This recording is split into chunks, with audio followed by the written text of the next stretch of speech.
Selamat malam Pak Agus Saputra, selamat malam Bapak Ibu, saudara-saudari, sahabat KKS terkasih. Apa kabar semuanya? Tentunya semua dalam keadaan sehat, baik, dan sukacita. Tanpa terasa, 1 minggu sudah berlalu. Senang sekali kembali lewat Zoom meeting. Tim KKS Kelapa Gading hadir menemani Bapak Ibu semua. Malam ini kita bertemu dalam acara Sumur Yakub.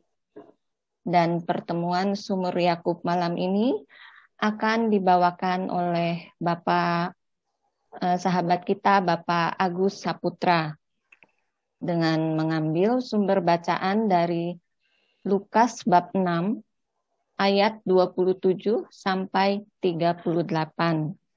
Dan Pak Agus memberi tema malam ini, pengampunan yang menumbuhkan kasih dan murah hati. Tema yang sangat menarik. Mari, sebelum kita mendengar lebih lanjut pemaparan beliau, kita mohon rahmat dan campur tangan Tuhan agar semua acara malam ini dapat berjalan dengan baik dan lancar. Kita tundukkan kepala, kita satukan hati, kita bawa dalam doa. Dalam nama Bapa dan Putra dan Roh Kudus. Amin. Bapa di dalam surga, selamat malam. Kami bersyukur dan berterima kasih padamu. Engkau Allah yang maha baik. Penyertaan-Mu selalu ada sepanjang perjalanan kami. Terima kasih pada malam hari ini kami boleh berkumpul dalam acara Sumur Yakub, walaupun hanya secara virtual, tapi kami mau mendengarkan, mau belajar lebih dalam tentang sabda-Mu. Bapa yang baik, utus Roh Kudus-Mu, jauhkan dari segala gangguan apapun, buka hati kami, pikiran kami, agar nanti kami bisa merenungkan pencerahan yang disampaikan oleh anak-Mu, Pak Agus Saputra. Kami mohon agar apa yang kami dengar dapat berguna bagi pertumbuhan iman kami, supaya kami dapat menjadi anak-anak-Mu yang lebih baik dan lebih berkenan kepadamu. Kami mau belajar bagaimana kami harus mengampuni dan menjadi pribadi yang penuh kasih dan pribadi yang murah hati. Terima kasih ya Bapa. Doa ini kami sampaikan dengan perantaraan Putra-Mu Tuhan kami Yesus Kristus, yang hidup dan berkuasa kini dan sepanjang masa. Amin. Dalam nama Bapa dan Putra dan Roh Kudus. Amin. Bapak Ibu, sebelumnya kita akan berkenalan sedikit dengan Pak Agus Saputra. Pak Agus tercatat sebagai umat di lingkungan Petrus I. Pak Agus adalah lulusan KPKS Santo Paulus Tebet angkatan 11. Tahun 2006 sampai 2012 Agus menjabat sebagai Ketua Dekanat Utara, KKS Dekanat Utara, selama 2 periode ya Pak ya. Selain sebagai tim senior di KKS kita, Pak Agus juga aktif sebagai katekis di Paroki Kelapa Gading. Itu sedikit perkenalan kita dengan Pak Agus Saputra. Terima kasih. Sekarang kita akan segera mulai. Waktu dan tempat saya berikan pada Pak Agus Saputra. Silakan Pak Agus. Terima kasih Bu Yunita atas undangannya. Selamat malam sahabat-sahabatku semua. Pada malam hari ini, sahabat KKS mengambil metode hari ini adalah tentang Sumur Yakub. Sebelumnya saya ingin menyampaikan sedikit pesan-pesan bahwa pertemuan Sumur Yakub ini adalah pertemuan untuk pendalaman iman. Pendalaman iman itu berbeda dengan pendalaman kitab suci. Maka karena kebiasaan yang saya alamin di lapangan, biasanya orang tuh masih banyak yang masih belum bisa membedakan tentang pendalaman iman dan pendalaman kitab suci. Ya, jadi pertemuan KKS ini di Sumur Yakub itu adalah pendalaman kitab suci. Maka nanti saya juga tidak akan terlalu banyak membahas tentang kitab sucinya.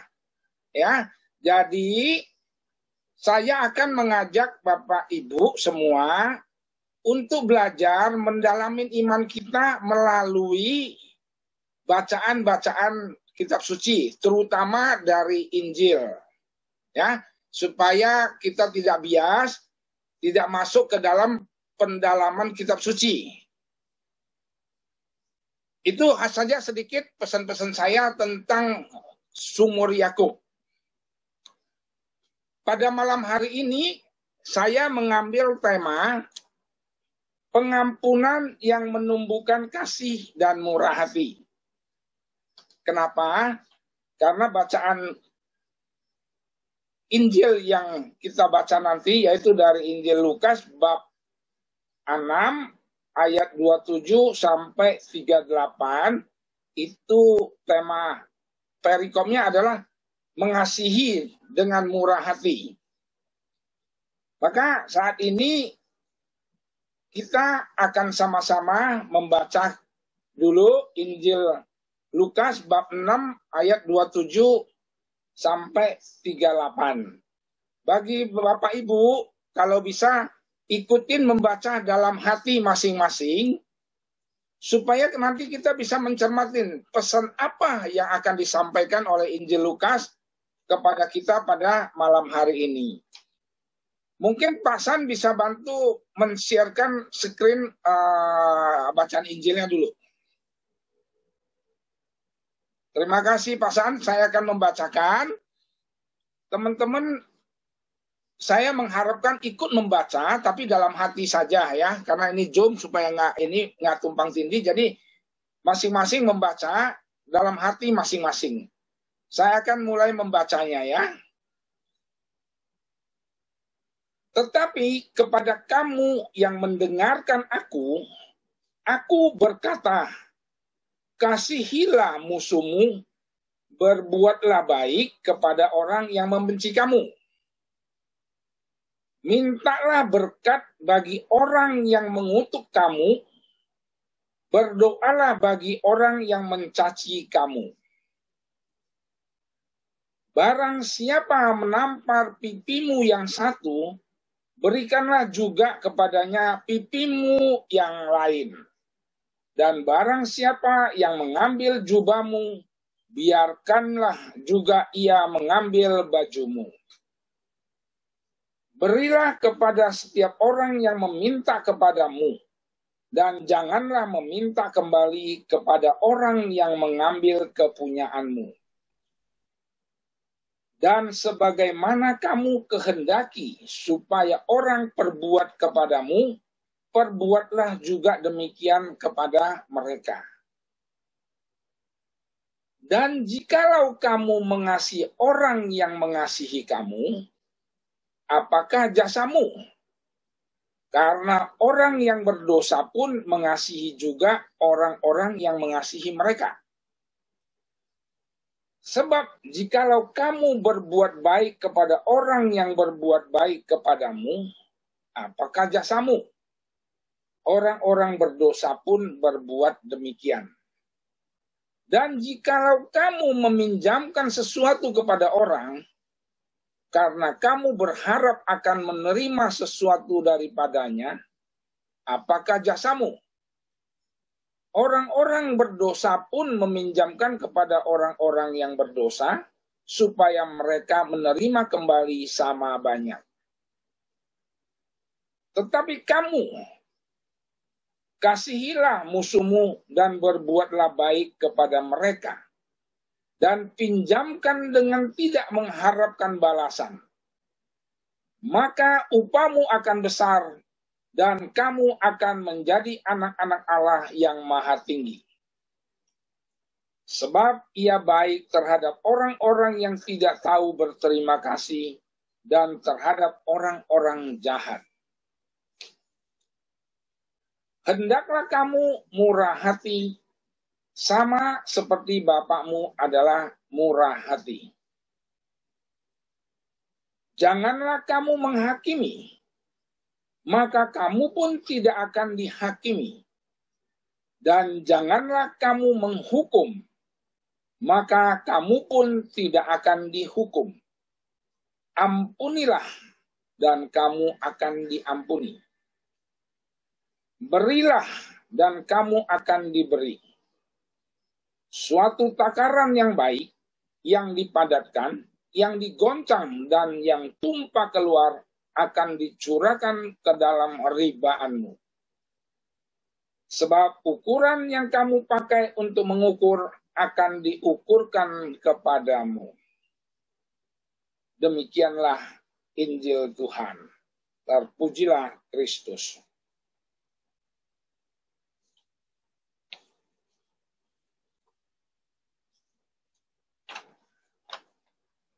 Bapak Ibu yang terkasih, kita baru saja membaca dari Injil Lukas bab 6. Sebelum saya melanjutkan, saya hanya ingin memberikan sedikit tip kepada Bapak Ibu, terutama untuk pendalaman iman.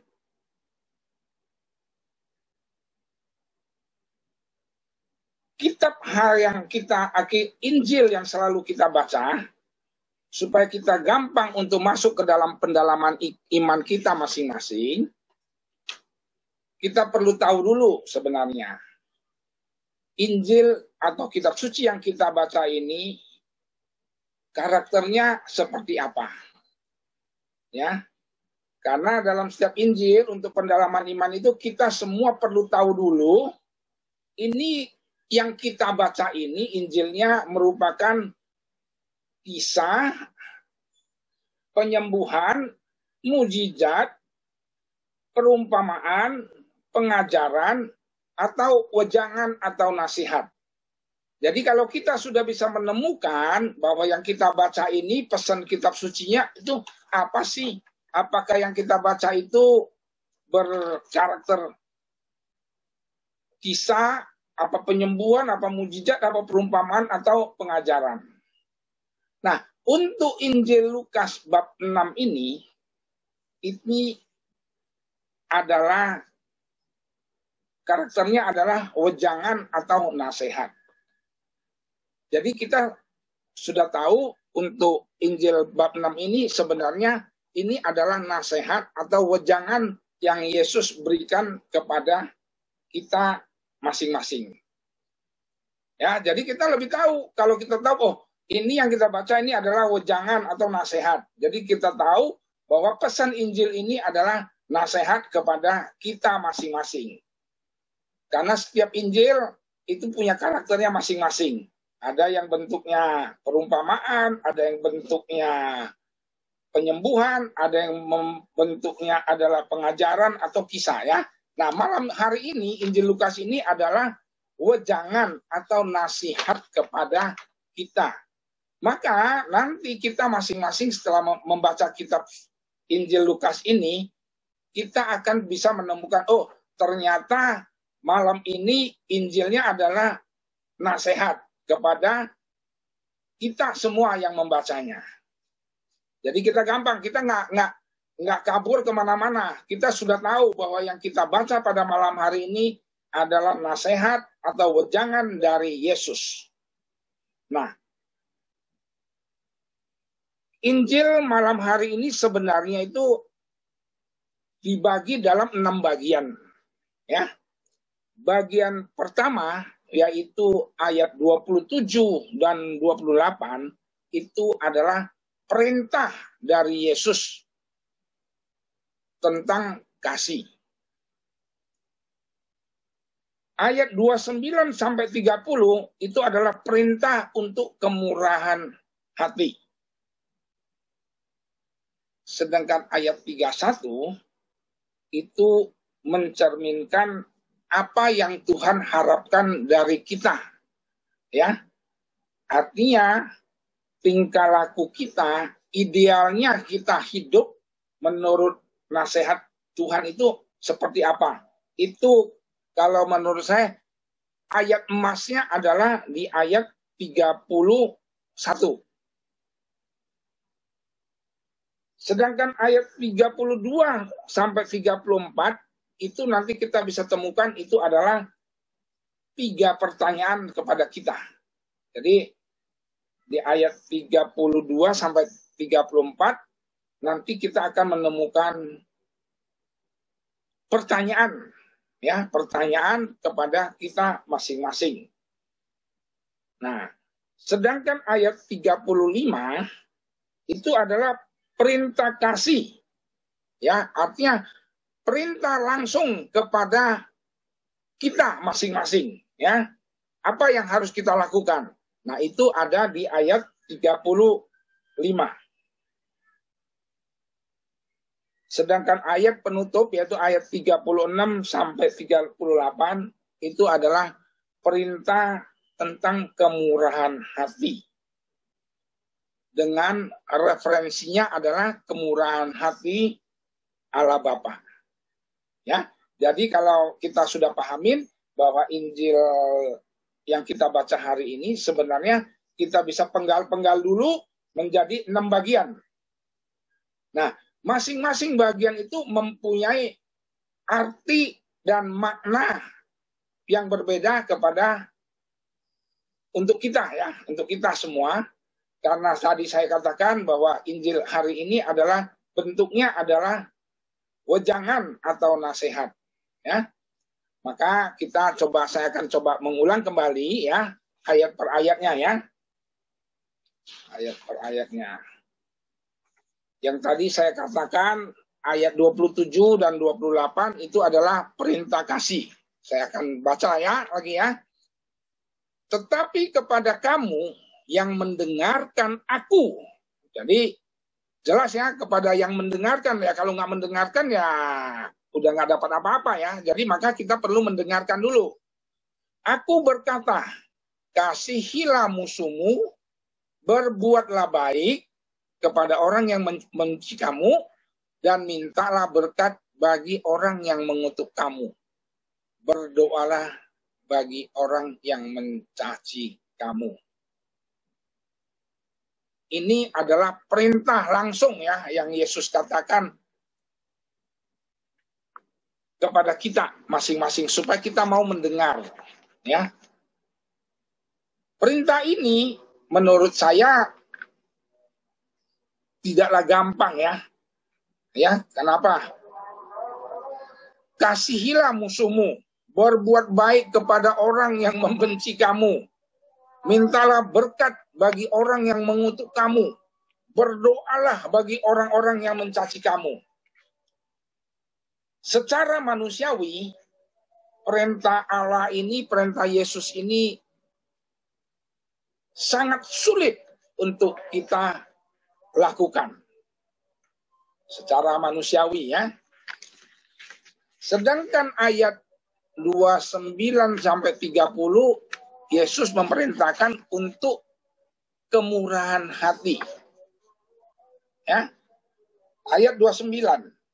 Barang siapa menampar pipimu yang satu, berikanlah juga kepadanya pipimu yang lain. Dan barang siapa yang mengambil jubahmu, biarkanlah juga ia mengambil bajumu. Berilah kepada setiap orang yang meminta kepadamu, dan janganlah meminta kembali kepada orang yang mengambil kepunyaanmu. Ini 2 ayat ini juga sangat sulit sebenarnya, perintah Yesus ini sangat sulit untuk kita lakukan. Ya, jadi kita nanti bisa refleksikan, kok Tuhan itu memberikan perintah yang seperti ini, ya. Nah, ini sulit ya, secara manusiawi kita sulit melaksanakan perintah Tuhan ini. Nah, tadi saya katakan di ayat 31 adalah ayat emas atau kunci. Ayat 31 itu berbunyi, dan sebagaimana kamu kehendaki supaya orang perbuat kepadamu, perbuatlah juga demikian kepada mereka. Bagi saya menemukan ayat ini adalah ayat kunci, ya, ayat yang diberikan kepada kita untuk melaksanakan perintah 4 ayat yang di atas. Yaitu sebagaimana kamu kehendaki supaya orang perbuat kepadamu, perbuatlah juga demikian kepada mereka. Ya, jadi ayat 31 menurut saya adalah ayat kunci yang menuntun kita untuk melaksanakan perintah Tuhan yang tadi. Sedangkan ayat 32 sampai 34 ya ini ya. 32. Dan jikalau kamu mengasihi orang yang mengasihi kamu, apakah jasamu? Karena orang-orang berdosa pun mengasihi juga orang-orang yang mengasihi mereka. 33. Sebab jikalau kamu berbuat baik kepada orang yang berbuat baik kepadamu, apakah jasamu? Orang-orang berdosa pun berbuat demikian. Ayat 34. Dan jikalau kamu meminjamkan sesuatu kepada orang karena kamu berharap akan menerima sesuatu daripadanya, apakah jasamu? Orang-orang berdosa pun meminjamkan kepada orang-orang yang berdosa supaya mereka menerima kembali sama banyaknya. Ini bagian ini juga bisa menjadi pertanyaan atau refleksi kepada kita masing-masing. Karena menurut ayat-ayat 32 sampai 34 ini, kalau mengasihi orang-orang yang berbuat baik kepada kita, kan kita gampang ya. Tapi kata Yesus, apa jasamu? Jadi ini 3 pertanyaan ya. Nah, yang menjadi pokok yang harus kita dalamin ini sebenarnya juga ada di ayat 35. Tadi ayat 27 sampai 30 itu perintah-perintah kasih, perintah kemurahan itu hanya perintah secara umum, ya. Kalau ayat 35 ini perintahnya jelas. Tetapi kamu kasihilah musuhmu dan berbuatlah baik kepada mereka dan pinjamkan dengan tidak mengharapkan balasan, maka upahmu akan besar dan kamu akan menjadi anak-anak Allah yang maha tinggi. Sebab ia baik terhadap orang-orang yang tidak tahu berterima kasih dan terhadap orang-orang jahat. Jadi di ayat 35 ini jelas perintahnya. Tetapi kamu, ya, artinya secara pribadi, kita masing-masing yang mendengarkan tadi, apa yang harus kita lakukan? Jadi perintah langsung dari Allah supaya kita mengasihi dan bermurah hati. Nah, ditutup dengan ayat 36 sampai 38. Hendaklah kamu murah hati, sama seperti Bapakmu adalah murah hati. Nah, ayat 36 ini mengingatkan kepada kita, tadi kan 35 itu perintah kepada kita, kepada kamu ya. Sekarang Tuhan memberi jawabannya. Hendaklah kamu murah hati, sama seperti Bapakmu adalah murah hati. Maka kita bisa sudah mulai mendapat pesan bahwa untuk berbuat kasih, berbuat murah hati seperti perintah Yesus itu, kita harus mengacu kepada Bapa yang adalah murah hati. Ditutup dengan ayat 37 dan 38. Janganlah kamu menghakimi, maka kamu pun tidak akan dihakimi. Dan janganlah kamu menghukum, maka kamu pun tidak akan dihukum. Ampunilah dan kamu akan diampuni. Berilah dan kamu akan diberi. Suatu takaran yang baik, yang dipadatkan, yang diguncang, dan yang tumpah keluar akan dicurahkan ke dalam ribaanmu. Sebab ukuran yang kamu pakai untuk mengukur akan diukurkan kepadamu. Ayat 37 dan 38 ini sebagai ayat penutup supaya apa yang akan kita buat, ya, apa yang setelah kita buat, maka kalau kita melakukan suatu perbuatan, maka Tuhan akan mengampuni kita. Jadi dari bacaan Injil hari ini, Tuhan sendiri ini adalah perintah atau wejangan kepada kita, tapi sangat indah menurut saya karena ditutup dengan supaya hendaklah kita murah hati sama seperti Bapakmu adalah murah hati. Nah, bagaimana setelah kita membaca Injil hari ini kita mulai merefleksikan. Pertama, apakah saya mendengar perintah Tuhan melalui Injil hari ini? Setelah kita mendengar, apakah saya sanggup melakukan? Atau saya selama ini sudah melakukan, tetapi dengan catatan secara kemanusiawi, saya hanya berbuat baik kepada orang-orang yang baik kepada saya. Saya bermurah hati menolong orang, tetapi orang-orang yang memang dekat sama saya, yang baik dengan saya. Seperti yang dikatakan oleh ayat 32 sampai 34 itu. Tuhan memberi pertanyaan kepada kita masing-masing.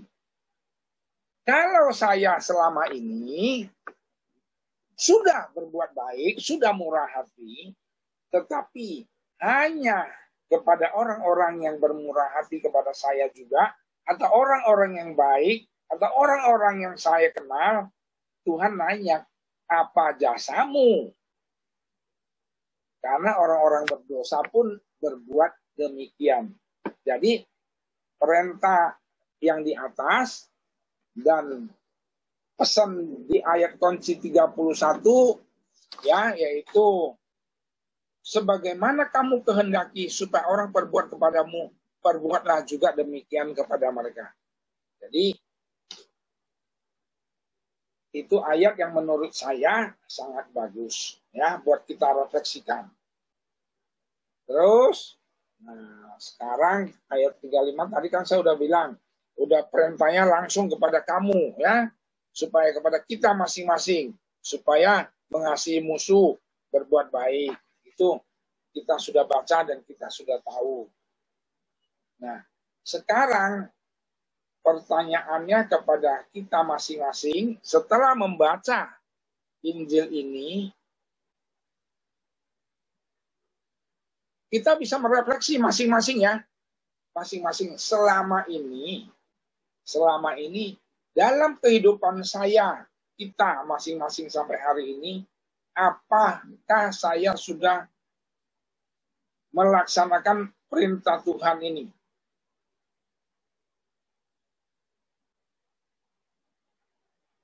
Kalaupun sudah seperti ayat 32 dan 34 dikatakan, apa jasamu kalau kita hanya membantu orang-orang baik, orang-orang yang kita kenal, apa jasamu? Ya. Nah, itu pertanyaan kepada kita masing-masing. Nah, sebagai penutup tadi dikatakan, bagaimana kita bisa berbuat baik, bermurah hati? Acuannya adalah di ayat 37 dan 38. Kalau saya tidak mau menghakimin, ya, maka janganlah saya menghakimin orang, maka kamu pun tidak akan dihakimin. Dan janganlah kamu menghukum, maka kamu pun tidak akan dihukum. Ampunilah dan kamu akan diampuni. Berilah dan kamu akan diberi. Nah, ini Jadi yang bisa memberi kita kasih dan murah hati ini, kalau kita pakai ukuran manusiawi, itu menurut saya, menurut pengalaman saya itu memang sangat susah. Ya, untuk mengampuni orang-orang yang memusuhi kita atau mengingin kita itu sangat susah. Tapi karena berkat kemurahan hati Tuhan, maka semuanya itu pasti bisa kita lakukan. Ya, mungkin saya potong dulu sampai sini, sampai di Injil dulu. Nanti saya beri kesempatan kepada sahabat-sahabatku, mungkin ada pertanyaan atau sharing-sharing. Ya, saya mengatakan sumur Yakub ini adalah pendalaman iman, maka saya mengharapkan teman-teman semua itu tuh berani mengungkapkan akan iman kita masing-masing.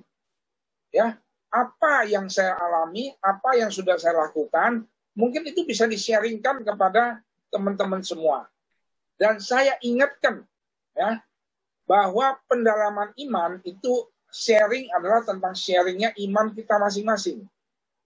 Jadi kalau sharing iman itu bukan untuk ditanggapin atau dibantah. Ya. Nah, inilah bedanya pendalaman iman dengan pendalaman kitab suci. Kalau pendalaman kitab suci kita bisa berbantah, kita boleh mengajukan pendapat saya. Sedangkan pendalaman iman itu adalah kita pribadi masing-masing. Jadi nanti ada seseorang yang men-sharingkan pengalamannya, apakah pengalaman itu baik, benar atau tidak, itu saya harapkan tidak ada yang menanggapi. Karena itu adalah pengalaman iman masing-masing. Tidak bisa kita menyatakan ini salah atau ini betul. Semuanya betul. Sharing dalam pendalaman iman semuanya adalah betul. Menurut ukuran masing-masing. Nah, melalui pendalaman iman itu, sharing itulah kita akan menemukan yang betul tuh yang mana menurut Tuhan. Bukan menurut saya ya, menurut Tuhan. Nah, acuannya sebenarnya di bacaan Injil Lukas ini acuannya udah jelas. Dari bacaan ini udah sangat lengkap, acuannya udah jelas. Bahwa hanya melalui karena kemurahan hati Tuhan, kita bisa melakukan perintah ini. Nah, mungkin sampai sini dulu, Bu Yunita, saya beri kesempatan kepada sahabat-sahabat semua untuk boleh bertanya, ya, sharing. Terima kasih. Ya. Ya. Terima kasih Pak Agus untuk pencerahannya, luar biasa. Nasihat pujangan Yesus dalam Lukas 6 ayat 27-38 dikupas satu ayat per ayat oleh Pak Agus. Awal saya membaca tema yang diberikan Pak Agus, pengampunan yang menumbuhkan kasih dan murah hati. Dalam hati saya juga udah berkata, ini mah susah-susah gampang. Perlu perjuangan. Iya, ayo silahkan. Pasti banyak dari teman-teman di sini yang punya pengalaman yang berkaitan dengan ampun mengampuni. Mau sharing boleh, mau bertanya juga boleh. Ayo silahkan, siapa? Saya Mewah. Oh, ya, Mewah. Mari Bu, yuk. Suara 4. Mau sharing sedikit. Kebetulan sama benar ayatnya dengan yang saya alami. Saya mengalami patah kaki itu dari 8 Desember 2020 sampai belum bisa jalan secara sempurna itu sampai Desember lagi tahun 2021. Jadi tahun 2022 itu saya baru bisa berjalan secara sempurna. Saya pakai pembantu 1 orang itu ketika bulan 8 dia minta pulang. Nggak mau balik lagi, dia bilang katanya kakaknya sakit keras. Ya sudah, akhirnya saya izinkan juga. Tapi setelah itu kan saya jadi sendiri di rumah. Nggak ada pembantu, nggak apa. Saya kan emang hidup sendiri. Kemudian saya mau jus sayuran, nggak ada jusan. Jusannya hilang. Saya mau pakai panci, pancinya hilang. Nggak ada panci. yang saya mau pakai untuk masak. Terus saya banyak yang hilang. Kemudian beras saya pun ditukar jadi kuning berasnya. Padahal itu beras baru. Baru beli berasnya jadi kuning dan bau berasnya. Terus juga kejadian banyak sekali barang-barang saya itu yang hilang sama sekali. Banyak banget dah barang saya yang hilang. Yang saya sesalkan itu koin yang saya dari TK itu saya kumpulin koin-koin itu pun hilang. Dalam satu kotak kecil itu hilang koin saya. Baju mama pun yang waktu meninggal itu kalau saya kangen, saya pakai itu pun hilang, nggak ada. Kemudian saya bertanya sama Tuhan, kenapa seperti ini? Saya tanya dia sampai berkata, saya nggak ambil Kak, tapi kok kenapa hilang? Hanya kamu di rumah ini yang ada. Dia tetap berkata tidak ambil. Ya sudahlah. Saya bilang, kalau kamu tidak ambil itu terserah. Kamu yang berhubungan langsung dengan Tuhan. Saya bilang gitu. Bukannya saya yang melakukannya. Tapi kamu, saya yakin kamu yang ambil. Karena hanya kamu pembantu di sini. Nggak ada lagi. Itu hilang. Dan pembantu itu memang setiap minggu pulang, Senin datang. Itu ya sudahlah, saya tadinya masih kesal, terus kenapa begini, akhirnya saya berpikir ya sudahlah, saya pikir mungkin dia membutuhkan itu semua. Tuhan, saya akan merelakannya, bantu saya supaya bisa merelakan semua barang-barang yang hilang ini. Mungkin orang itu membutuhkan barang itu, tapi saya bingung. Saya waktu pertama dia sudah, kalau kamu mau barang kamu bilang, saya bisa berikan atau saya berikan yang baru, saya bilang. Jangan ngambil barang tanpa izin. Tapi kenapa dia ngambil barang nggak izin gitu? Semua pas saya sudah pakai tongkat 2 mau masak ini masak itu nggak ada gitu loh. Jadi saya bingung. Saya cukup kesal waktu itu, benar-benar sampai benar-benar kayak mau nangis atau gimana. Semua barang-barang saya itu hilang semuanya. Kemudian saya berpikir kembali, ya Tuhan, mungkin orang-orang pembantu saya ini membutuhkannya. Ya sudahlah, akhirnya saya lerahkan juga. Saya berusaha untuk melupakannya semua kejadian itu. Saya pun sekarang udah mulai bisa melupakan kejadian yang diambil barang-barangnya itu. Itu aja sih sharing saja. Terima kasih. Pas banget. Terima kasih, Mehwa. Ya. Yang lain mungkin. Ya. Yang lain mungkin, yang lain. Ada? Terima kasih Bu Mehwa. Ya, kasih.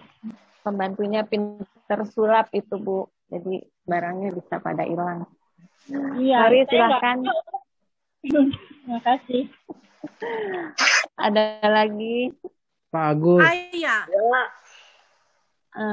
Pak Harun. Saya ya. ada Siapa yang ya? nggak ngerti Ya. Pak Agus. Ya. Minta tolong sedikit dijelaskan gitu. Yang mana itu tuh Pak Harun? Di ayat yang terakhir kalau nggak salah. Bukan. Yang ayat 38 betul. Ya, 38 terakhir. Tapi bukan ini, saya baca bukan. Pelan-pelan Pak Harun, nggak apa-apa. Ini yang bacaannya begini Pak Agus. Suatu takaran yang baik, yang dipadatkan, yang digoncang, dan yang tumpah keluar akan dicurahkan ke dalam ribaan. Ayat berapa itu Pak Agus? 38, ayat 38. Betul itu ya? Ya, 38. Ya itu saya nggak ngerti maksud ayat ini apa maksudnya Pak Agus? Ya. Ya, 38 ya Pak Harun ya. Iya betul.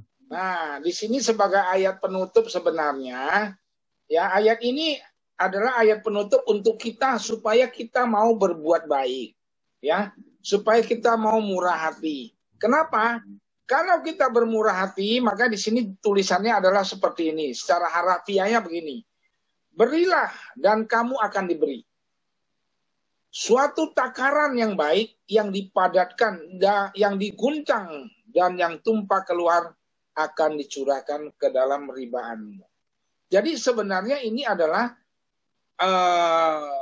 ayat penutup kepada kita supaya kita mau bermurah hati, mau memberikan kasih kepada orang-orang dan jangan takut, ya.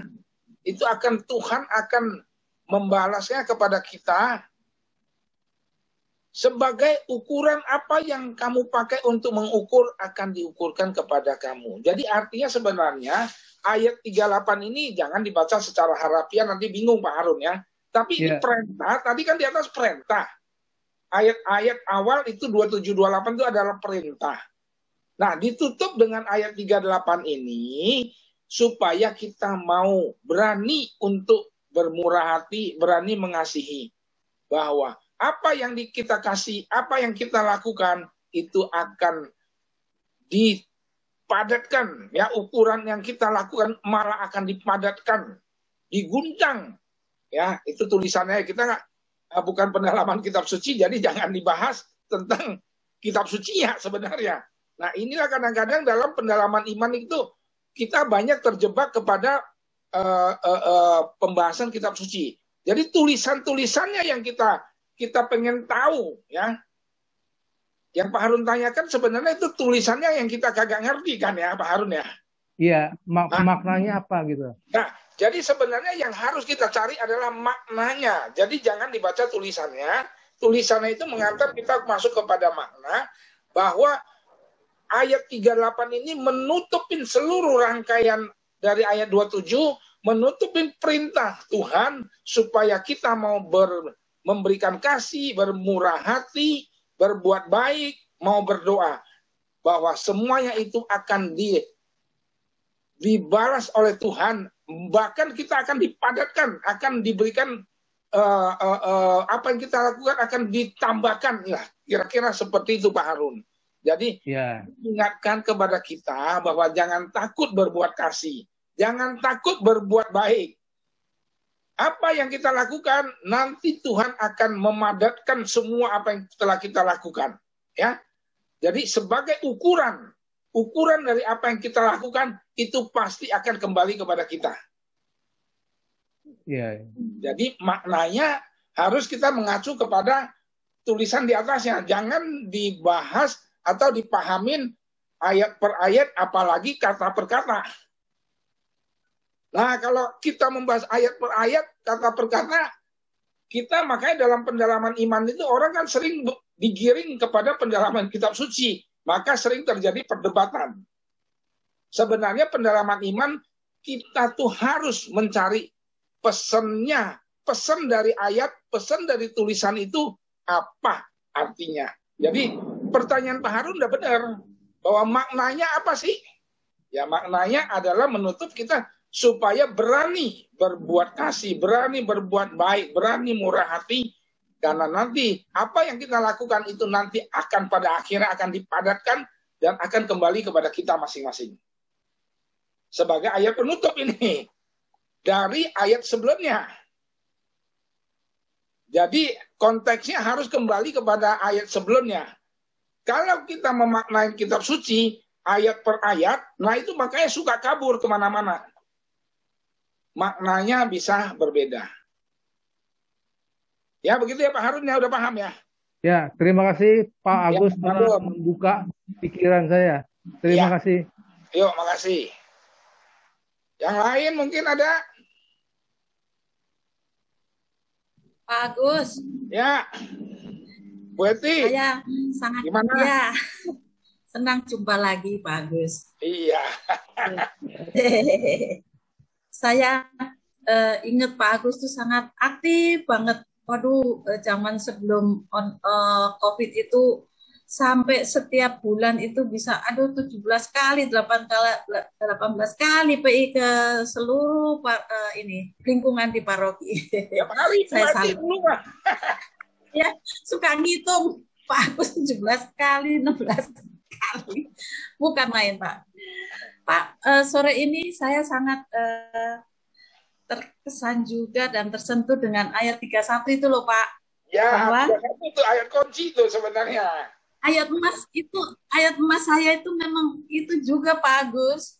Nah, Dulu waktu saya masih SD, saya kan suka baca cerita silatnya Kopengho. Nah, ya, itu juga ada muatan-muatan sedikit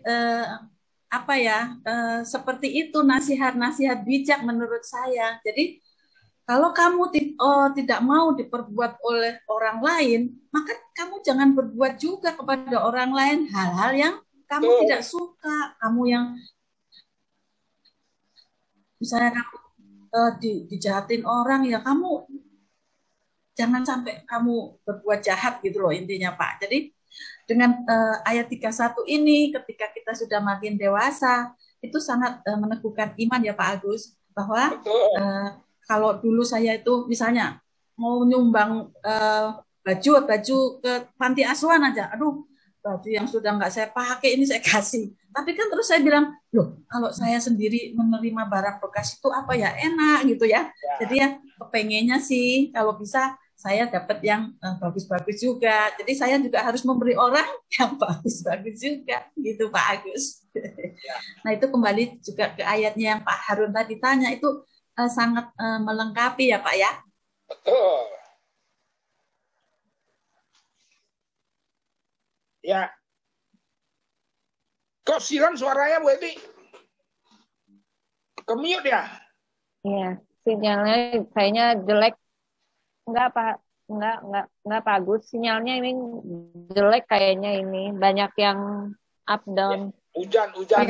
Hujan deras Yun, hujan gede Yun. Ya, itu Pak Agus. Singkatnya segitu aja, saya sangat terkesan dengan ayat emas itu Pak Agus. Terima kasih Yunita. Betul Bu Eti. Nah teman-teman semua. Ya teman-teman semua.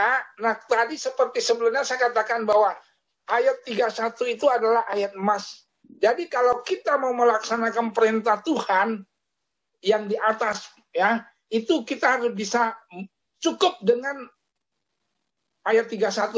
Maka kita sudah melakukan perintah Tuhan. Walaupun belum 100%. Karena secara manusiawi kita masih perlu belajar terus untuk menjalani perintah Tuhan ini. Nggak gampang kita disakitin kok baik sama orang ya Bu Eti ya. Nggak gampang. Tapi ya kalau kembali ke ayat 31 maka sebenarnya gampang juga. Ya yang lain mungkin ada yang mau nambahin atau mau nanya silakan.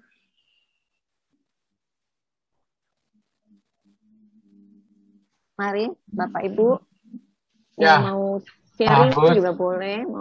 Ya Pak Santoso silakan. Ya Pak Agus. Saya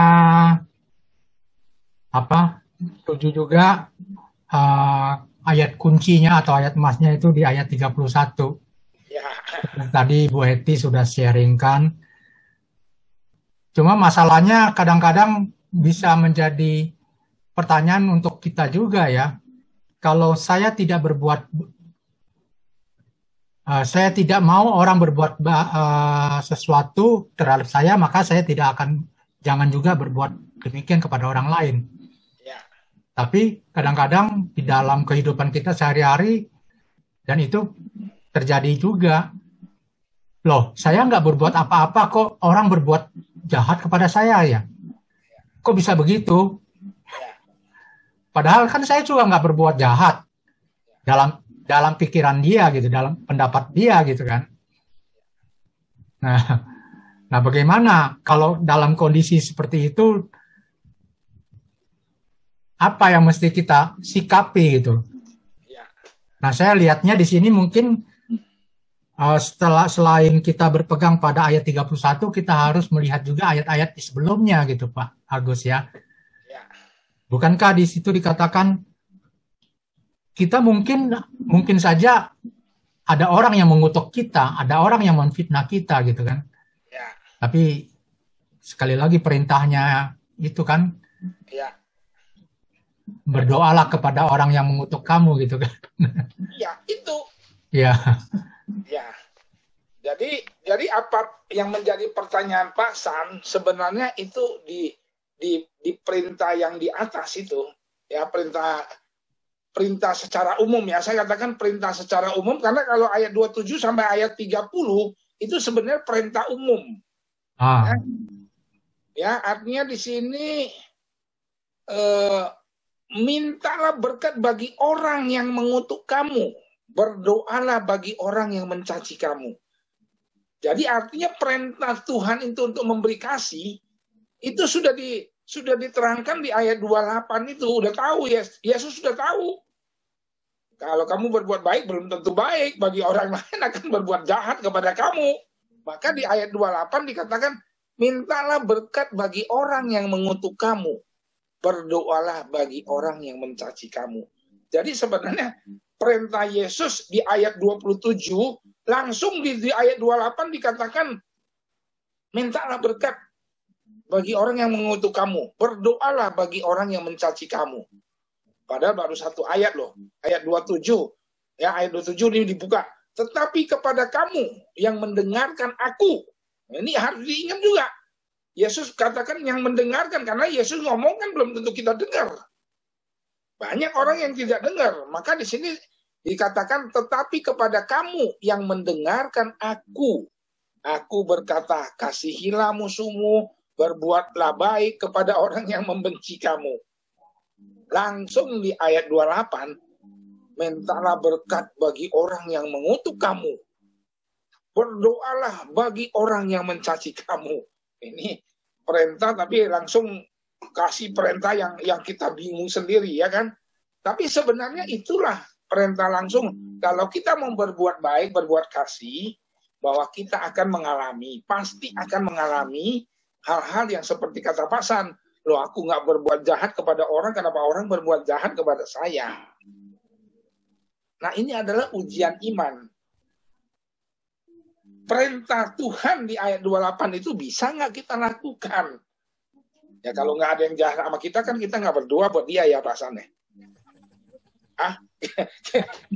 Kita nggak akan minta berkat buat dia. Ya kan? Nah, bisa nggak kita lakukan? Nah, inilah pesan Injil hari ini kepada kita semua. Perintah Tuhan jelas. Pertanyaannya kepada kita masing-masing, apakah saya sudah mendengar? Setelah saya sudah mendengar, apakah saya bisa melaksanakan perintah Tuhan? Ya kan? Nah, makanya saya beri judul pengampunan yang menumbuhkan kasih dan murah hati. Nah, di sini untuk melaksanakan perintah Tuhan di Injil ini perlu ada pengampunan. Tanpa ada pengampunan, kita semua pasti tidak mungkin mengasihi orang. Enak aja lu udah buat jahat sama gua, minta gua ngasihi. Lu udah buat jahat sama saya, minta saya ampunin. Nah, disinilah kita perlu punya pengampunan. Ya, nanti saya akan tutup pertemuan ini dengan mencari pengampunan dari bacaan pertama. Makanya saya kemarin pesan-pesan, tolong nanti ya dituliskan juga dari bacaan pertama. Karena Injil hari ini yang kita baca ini sangat berkaitan dengan bacaan pertama. Ya, di mana kita bisa belajar mengampuni. Tanpa mengampunin kita tidak mungkin berbuat kasih dan murah hati. Berbuat kasih dan murah hati ini sangat diperlukan pengampunan. Nah, kita baru bisa mengampunin setelah kita tahu Tuhan mengampunin saya. Nah, acuannya nanti dari bacaan pertama. Kita skip dulu, bacaan pertama skip dulu biar yang lain-lain saya kasih kesempatan untuk bertanya dan men-sharingkan pengalaman masing-masing. Silakan Bu Yunita. Masih Pak Agus. Ya. Masih, ayo, masih lagi. Siapa? Sharing Bu Yunita. Oh iya, Bu Ani, silahkan. Mungkin baru saya sadari bahwa kejadian itu malam ini pas diterangin Pak Saputra maupun juga dari penjelasan Pak Santoso. Jadi kisahnya, selama ini tuh saya ada seseorang yang benci saya. Tapi dalam kesehariannya, karena saya juga repot, jadi saya nggak pernah terlalu memperdulikan. Jadi bahkan kalau ketemu pun tetap saya tegur, dan dia cuek-cuek aja gitu ya. juga saya ajak bercanda juga dia cuek aja gitu, tapi tetap aja saya lakukan seperti itu. Sampai suatu ketika saya juga kadang merenung, saya salah apa ya sampai kok dia nggak suka, keluarganya juga nggak suka, padahal bergaul erat juga enggak gitu loh, karena saya juga repot kan, artinya dengan masih bekerja segala macam, jadi kemungkinan untuk bisa main gitu juga jarang gitu kan, karena pasti bekerja dan pulang urusin keluarga kan begitu. Sampai suatu ketika saya juga sampai udah jenuh ya, udah bertahun-tahun karena nggak punya jawaban kenapa ya gitu, dan saya lagi mikir apa salah saya juga nggak saya bisa inget-inget gitu kan. Sampai suatu ketika saya menyadari cara Tuhan bekerja ya, maksudnya memulihkan situasi ini. Pada saat pandemi, saya dengar suaminya sakit, kena COVID dan anak-anaknya. Kemudian kebetulan kita dalam satu week gitu. Lalu saya berinisiatif untuk kirim makanan pada hari Senin misalnya gitu. Saya lupa harinya apa waktu itu. Lalu saya ajak teman-teman di situ untuk ikut juga mengirim makanan secara bergiliran. Termasuk saya cek juga pada harinya, misalnya Selasanya Ibu Tuti misalnya gitu ya. Saya cek ke dia, Bu Tuti jadi mau kirim, lalu apa ada kendala apa enggak gitu. Dan di luar ekspektasi saya juga, itu sampai 2 minggu lebih, bahkan juga dari teman-teman WEC lain, akhirnya juga mau ikut serta, karena saya ajak, udah dengar belum Bapak ini sakit, dan anak-anaknya juga, mau nggak yuk kita gantian kirim makanan, vitamin, apapun deh gitu. Akhirnya itu sampai 2 minggu lebih, itu berjalan dengan baik gitu. Akhirnya situasi itu menjadi aktivitas yang berbalik gitu loh. Jadi saya sejak itu ditegur duluan sama dia, ada apa-apa, udah tahu belum ada info ini, udah ikutan yuk gini-gini. Jadi yang semula bertahun-tahun saya itu merasa dibenci sama orang, tapi saya juga nggak merasa harus mengampuni, juga nggak merasa harus berbuat yang sama gitu ya, membenci dia gitu, santai aja gitu loh, cuek, apa mungkin kayak saya sibuk. Jadi saya baru mikir, kenapa ya saya juga bisa istilahnya berbaikan juga untuk pada saat suami dan anak-anaknya kena COVID gitu, saya bisa punya inisiatif gitu. Saya hanya berpikir, oh mungkin rasa kemanusiaan saya aja yang menggerakkan saya untuk berbuat seperti itu. Tapi terus dengar cerita ini, saya malah mau bertanya, Pak Agus Sutra, apa sebetulnya secara diam-diam saya itu juga mengampuni ya Pak, padahal saya juga nggak punya doa untuk mengampuni dia juga, karena buat saya juga saya nggak ngerti dia kenapa dia nggak suka sama saya gitu loh. Tapi yang saya suka adalah dari kejadian itu sekeluarganya jadi baik sama saya gitu loh. Jadi ya saya bilang apa ini cara Tuhan bekerja memulihkan situasi gitu aja. Gitu Pak sharingnya. Ya, terima kasih Bu Ani ya. Ya, inilah makanya kita kan dalam pendalaman iman, kita tuh perlu tahu sebenarnya iman saya itu berkembang seperti apa. Nah, ini sharing dari Bu Ani kan sebenarnya untuk mempertanyakan imannya sendiri sebenarnya ya Bu Ani ya. Jadi kita semua tidak tahu cara kerja Tuhan. Misteri Tuhan itu tidak ada orang yang tahu. Ya. Tapi saya mungkin cukup sampai sini dulu. Nanti Bu Ani ikutin ya, saya akan membahasnya. Pertanyaan Bu Ani itu jawabannya ada di bacaan pertama. Ya, nanti saya baru jawab ya Bu Ani ya. Dipending dulu. Tapi bahwa sharing Bu Ani ini sebenarnya adalah inilah kita dalam pendalaman iman. Kita pendalaman iman sebenarnya adalah kita bagaimana merefleksikan relasi kita dengan Tuhan. Apa yang akan Tuhan lakukan, kita semua nggak ada yang tahu. Bagaimana cara Tuhan bekerja kita nggak tahu. Tapi acuannya nanti ada di bacaan pertama. Jadi nanti di bacaan pertama aja ya jawabnya sekalian biar nggak double-double. Ya, terima kasih Bu Ani. Ya, terima kasih Bu Ani sharingnya. Nanti dijawabnya belakangan. Ada lagi Pak Runggu nih kayaknya udah buka mic. Oke. Ya, ini dari bacaan atau pengajaran hari ini itu bagus sekali. Dan kalau menurut saya ini adalah bagian penting dari ajaran Tuhan Yesus, itu kasih. Dan ini saya rasakan perbedaan pokok dari kepercayaan saya sekarang dengan kepercayaan saya yang lama.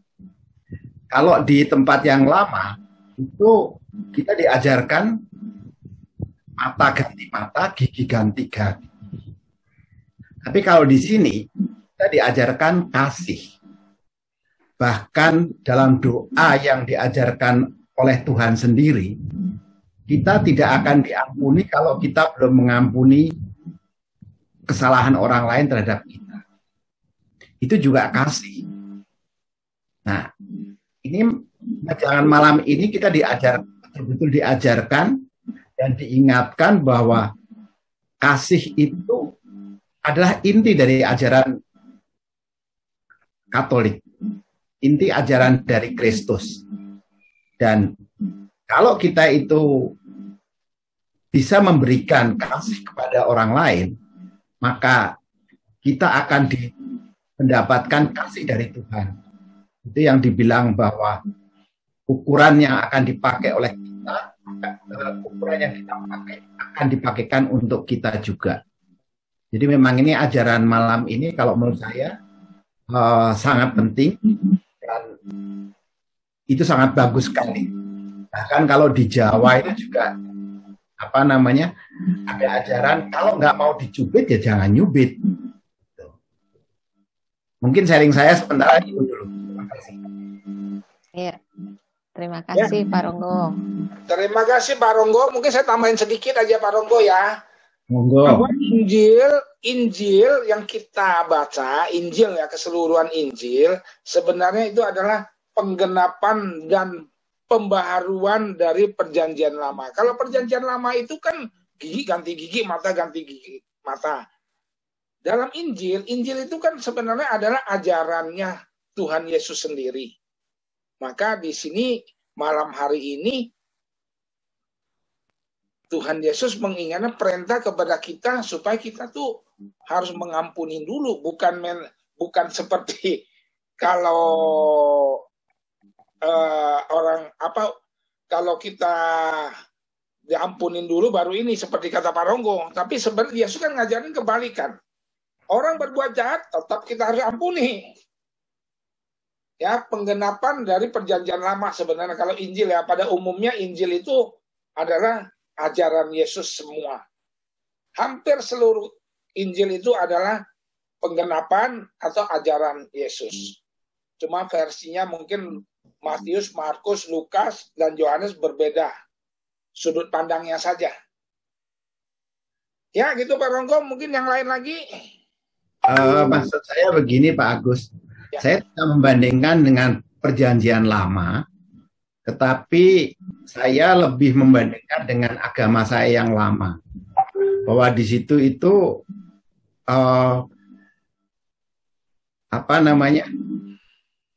lebih pada balas dendam daripada kasih.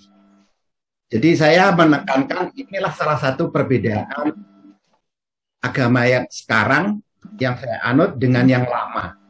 Jadi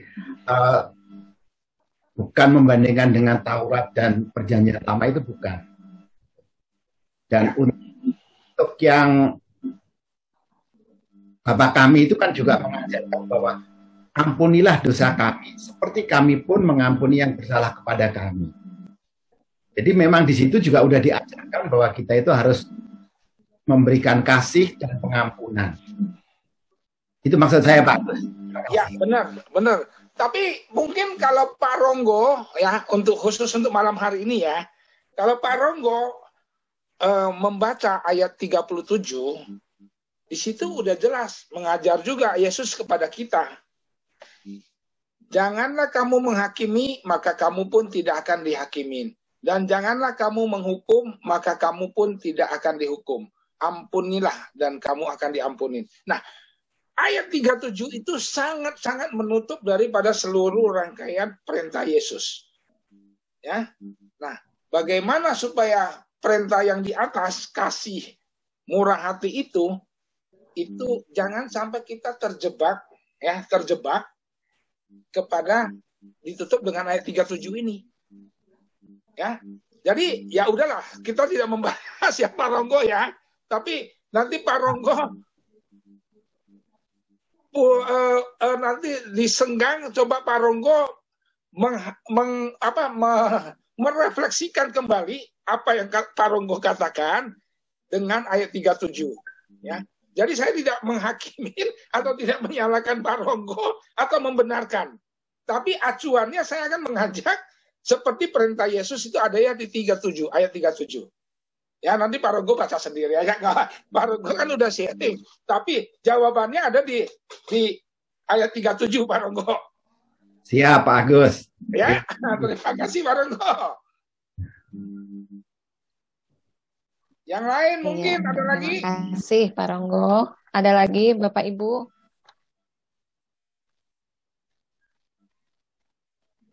Saya percaya sebenarnya setiap orang ayat bacaan hari ini sebenarnya sangat-sangat bagus sekali. Karena jujur saja saya menjadi Katolik ini kan udah berapa tahun ya? Saya jadi Katolik 95, berarti 27 tahun baru jadi Katolik, baru 27 tahun. Karena saya menjadi Katolik tuh sejak saya dibaptis umur 45. Ya, umur 45 saya dibaptis. Bacaan ini sangat merubah ya, sangat merubah kehidupan saya. Terutama saya belajar untuk mengacu kepada ayat 31 tadi. Dan sebagaimana kamu kehendaki supaya orang perbuat kepadamu, perbuatlah demikian juga. Jadi pribadi saya ini ya, sharing pribadi saya, dengan menjadi Katolik dan saya banyak belajar sejak belajar kitab suci, terutama di Injil, itu saya menjadi orang yang lebih kalem. Padahal dulu saya ini orang yang galak loh, orang yang beringas loh, suka marah-marah. Ya. Tapi melalui bacaan-bacaan Injil tuh saya tuh banyak berubah dan saya sekarang justru tidak banyak mau bicara. Ya. Saya tidak begitu banyak mau mengomentarin orang-orang. Karena saya merasa, ya, apakah saya ngomentarin, apakah saya juga lebih benar dari dia, gitu loh. Jadi, lebih baik saya tidak banyak komentarin. Makanya Bu Yunita tuh kalau udah tahu saya, di grup saya kadang-kadang kan nggak pernah mau jawab ya. Jadi Bu Yunita kalau mau tanya saya langsung japri. Kalau japri saya jawab biasanya. Kalau di grup biasanya saya jarang jawab soalnya. Gitu. Jadi pengalaman saya ya saya harus belajar terus untuk tidak banyak mengomentari pendapat orang. Karena setiap orang memang Tuhan juga memberi kesempatan, memberi kemampuan kepada setiap orang untuk melakukan. Khususnya dalam bacaan hari ini. Berbuat kasih. Gampang orang bilang. Tapi lakukan, saya sudah lakukan. Tapi kasihnya seperti kepada orang yang saya kenal. Apa kepada orang yang tidak kamu kenal, kamu mengasihi? Nah ini pertanyaan Yesus di ayat 32-34 ini. Orang dosa juga sama kok melakukan hal yang sama, ya kan? Nah disinilah saya juga banyak belajar. Coba untuk tidak menghakimin orang lain lah. Karena saya sendiri belum tentu juga lebih benar, ya kan? Apalagi cerita tentang agama orang lain. Agama orang lain, semua agama itu menurut yang ngajar itu semuanya benar. Jadi setiap orang pasti akan membela agama dia. Jadi lebih baik saya tidak mengomentarin agama orang lain. Nah itu yang saya belajar. Saya tidak mau mengomentarin agama orang lain. Itu kira-kira sharing dari saya. Mungkin yang lain mau nambahin.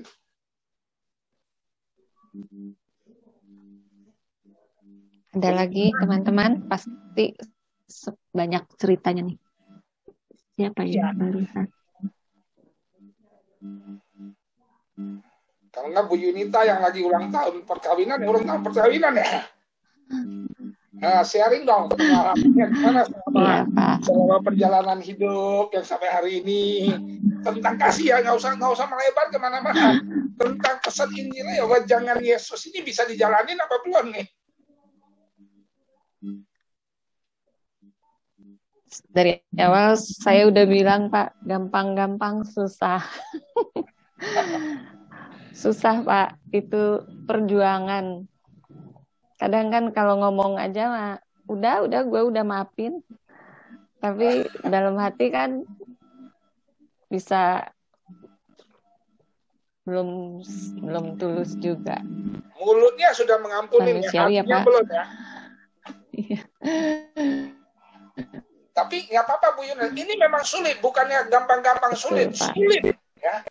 Perikop ini sebenarnya perikop yang sangat sulit, ya sangat sulit untuk kita jalanin. Sulit dilakukan. Sulit sekali untuk dilakukan.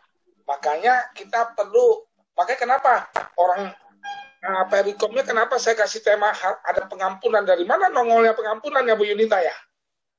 Temanya kan bacaannya sebenarnya nggak ada pengampunan ya. Nah, makanya nanti sebenarnya acuannya yaitu harus ada pengampunan. Pengampunan dari mana? Ya kita belajar dari Tuhan. Jadi nggak apa-apa. Bagi kita semua masing-masing, tentu saya yakin perikop ini sulit untuk menjalani perintah Tuhan ini. Tapi bahwa bagi Tuhan sebenarnya semuanya bisa. Asal kita mau satu mengacu kepada rahmat Tuhan. Kalau rahmat Tuhan turun atas kita, semuanya pasti bisa. Ya, amin. Jadi gitu dulu. Ayo, silakan, ini udah jam berapa? Baru jam 8.20, masih lama, masih banyak waktu. Ayo teman-teman yang lain. Masih ada waktu katanya. Bu Ketua. Lagi yang sharing apa mau dilanjutkan dulu, Pak? Sharing dulu, masih banyak waktu kok. Bu Ketua, gimana Bu Ketua? Banyak cerita nih. Ya, Pak Agus.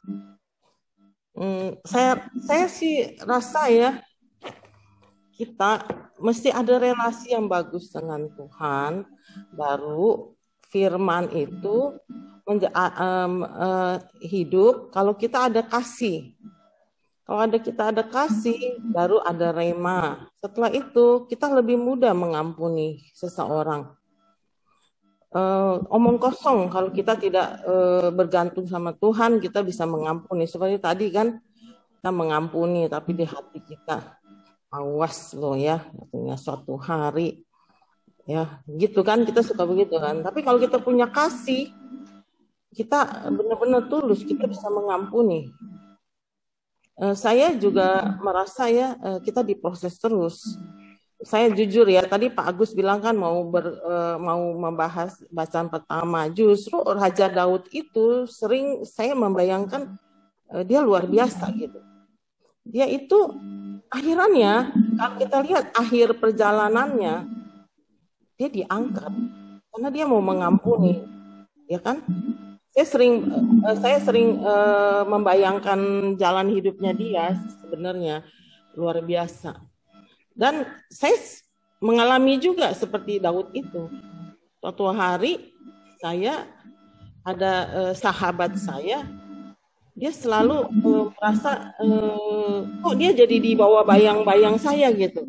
Dia kerja bareng sama saya. Dia kok selalu di bawah bayang-bayang saya. Sampai suatu hari dia berasa dia udah kerja barengan saya. Kenapa selalu merasa dia di bawah bayang-bayang saya? Dia dendam saya.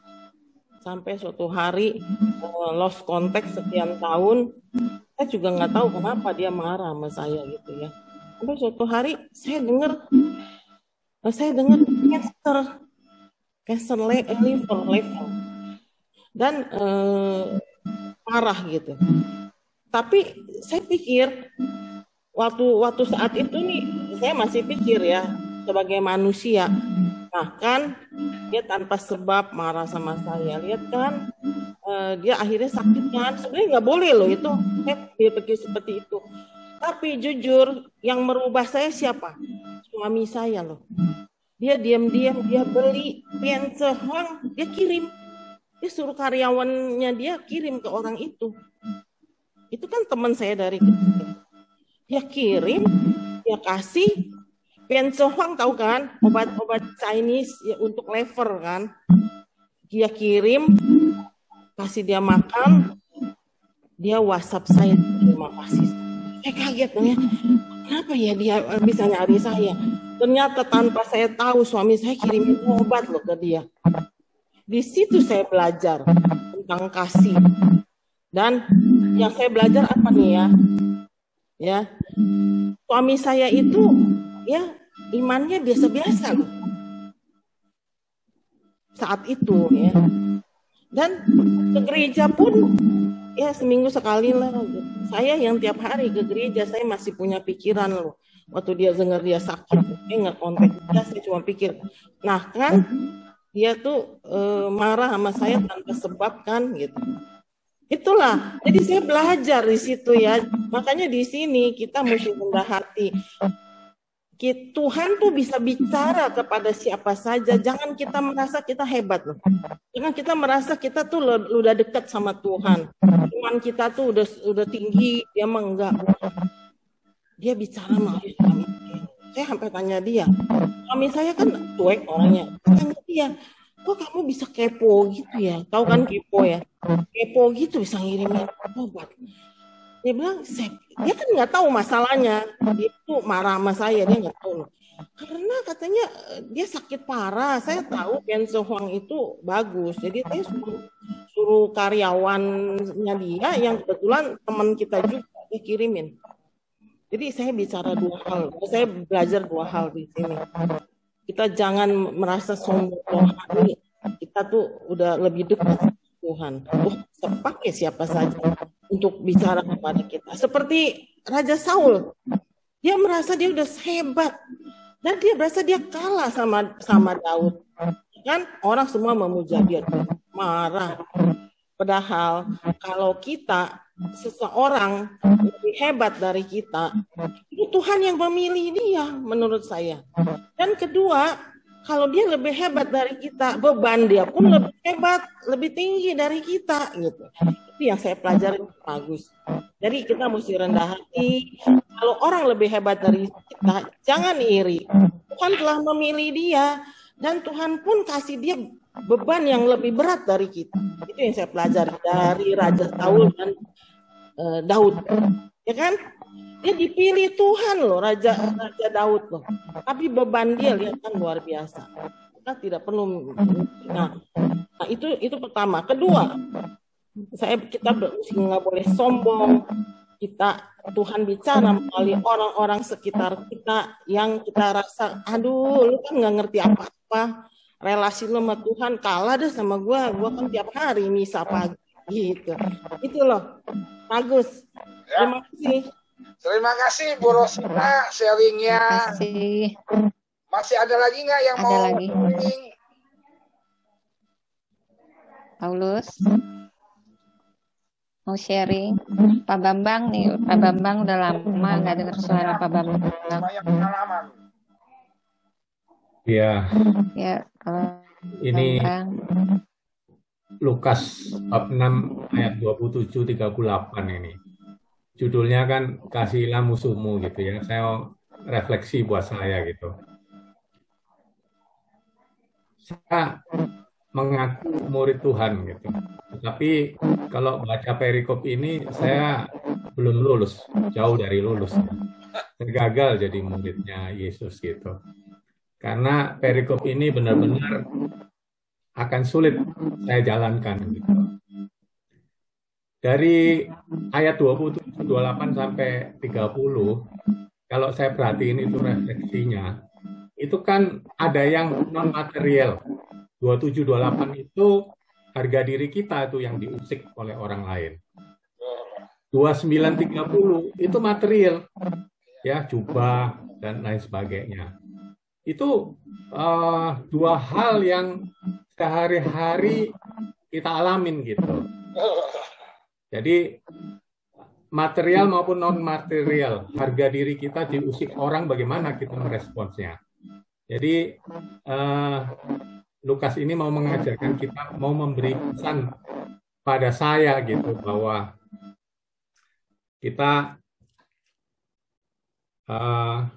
tidak harus menunggu orang melakukan apa pada kita sehingga kita akan meresponinya dengan hal yang sama. Padahal di Injil dari ini kita juga mengatakan bahwa kalau kita berbuat baik kepada sahabat-sahabat kita, saudara-saudara kita, orang jahat pun melakukan yang sama gitu. Bahkan orang yang tidak mengenal Yesus pun akan melakukan yang sama gitu. Jadi saya terus berpikir, merefleksikan diri saya, apa yang bisa saya lakukan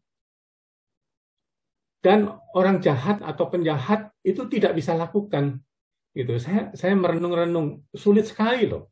Apa ya? Kalau saya berbuat baik, orang jahat berbuat baik juga pada saudara-saudaranya, pada kerabatnya. Lalu apa ya?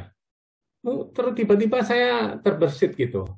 Kalau saya memberi utang, kalau ini contohnya material gitu ya, saya memberi utang 50 juta kepada orang yang jelas-jelas dia itu pasti tidak bisa mengembalikan uang pinjaman 50 juta itu. Nah, saya baru berpikir itu pasti orang jahat belum tentu mau lakukan itu. Tapi saya lagi pikir, itu kan material gitu. Jadi benar-benar ayat ini memukul saya bahwa aduh, saya nggak lulus ini jadi murid Tuhan gitu. Benar-benar jauh dari apa yang diharapkan Kristus pada kita. Nah, yang ayat di 28 tadi, berilah dan kamu akan diberi suatu takar yang baik, yang dipadatkan, yang digoncang, dan yang tumpah keluar akan dicurahkan ke dalam ribaanmu. Sebab ukuran yang kamu pakai untuk mengukur akan diukurkan kepadamu. Nah, ini saya lagi merefleksikan nih. Kalau saya ingin memberi sesuatu, pasti pikir-pikir. Berapa yang kita mau kasih, apa yang kita mau kasih, itulah yang dimaksud dengan takaran di sini gitu. Jadi kalau yang dimaksud ayat 38 ini adalah ketika kita ingin memberi sesuatu, pakai hitungan, pakai kalkulasi, jangan lupa Tuhan pun akan membalas itu dengan takaran yang kalkulasi-kalkulasi kita itu. Nah, saya ambil contoh Hana ya. Hana itu adalah mamanya Samuel gitu. Dia kan mandul, dia nggak punya anak loh. Tetapi dia berdoa terus sama Tuhan, akhirnya dia dikasih anak.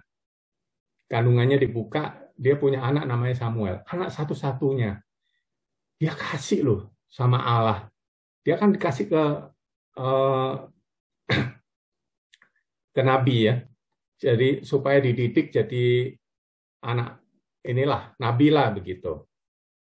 Anak satu-satunya loh. Nah itulah yang saya maksud dengan takaran. Berarti takaran yang dipakai oleh Hana ini adalah luar biasa. Semuanya dikasih. Gitu loh. Nah, apa yang dibalas oleh Allah? Ini ayat 38 ini. Hana itu akhirnya diberi 5 anak lagi loh. 3 laki-laki dan 2 perempuan. Jadi pesan saya, pesan Injil ini pada saya adalah, lu kalau ngasih jangan pakai kalkulasi ya, pakai hitung-hitungan. Kalau lu ngasih sedikit, lu bakalan dapat sedikit lah. Contohnya Hana, kasih semua yang dimiliki satu-satunya anak. Tuhan Allah kasih dia 5 anak lagi. Jadi itu refleksi yang saya dapat pada malam hari ini. Teman-teman semoga bisa membawa pencerahan lah gitu. Nah, kalau soal benci-membenci, itu kan di Perjanjian Lama itu sangat banyak. Ya, saya sangat ingat benar cerita mengenai Saul dan Daud. Tapi ini setelah saya baca tadi kan Pak Agus Saputra ngomong pesan penutupnya itu di bacaan 1. Ya sebetulnya itu, ya saya nggak mau cerita nanti Pak Agus yang cerita ya. Karena Saul begitu membenci dan lain sebagainya nanti diceritakan oleh Pak Agus. Tapi tidak membalas. Ini bagus banget ini Pak Agus Saputra. Nanti kesempatan baik ini buat kita semua agar benar-benar memahami sebetulnya perikop kasihilah musuhmu ini luar biasa nih pelajaran buat kita. Tapi sampai detik ini Pak Agus dan teman-teman semua, saya belum lulus ya. Jadi murid Yesus akan sulit melakukan ini. Terima kasih. Selamat malam. Ya, terima kasih Pak Bambang. Sama Pak, saya juga belum lulus. Saya pun demikian, belum lulus. Jauh sama. Ada lagi Bapak Ibu yang masih punya sharing?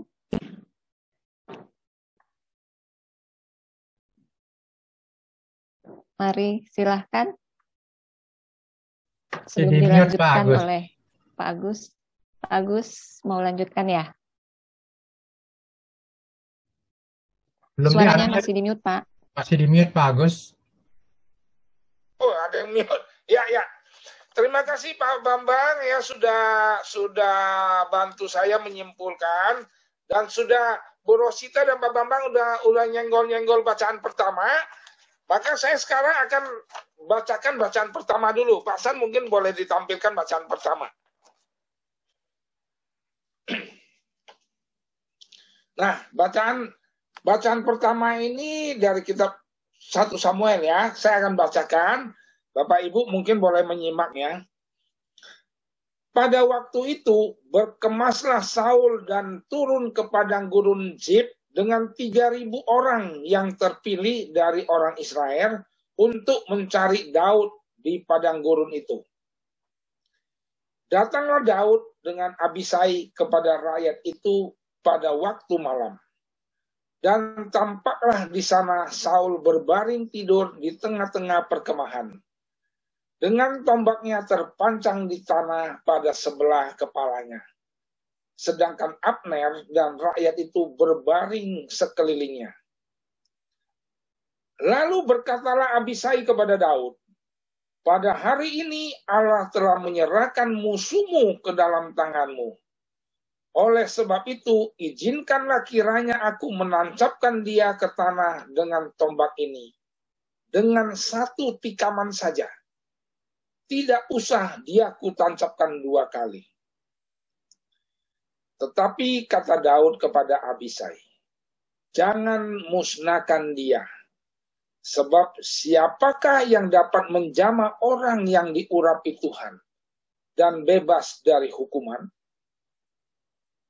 Kemudian Daud mengambil tombak dan kendi itu dari sebelah kepala Saul, lalu mereka pergi.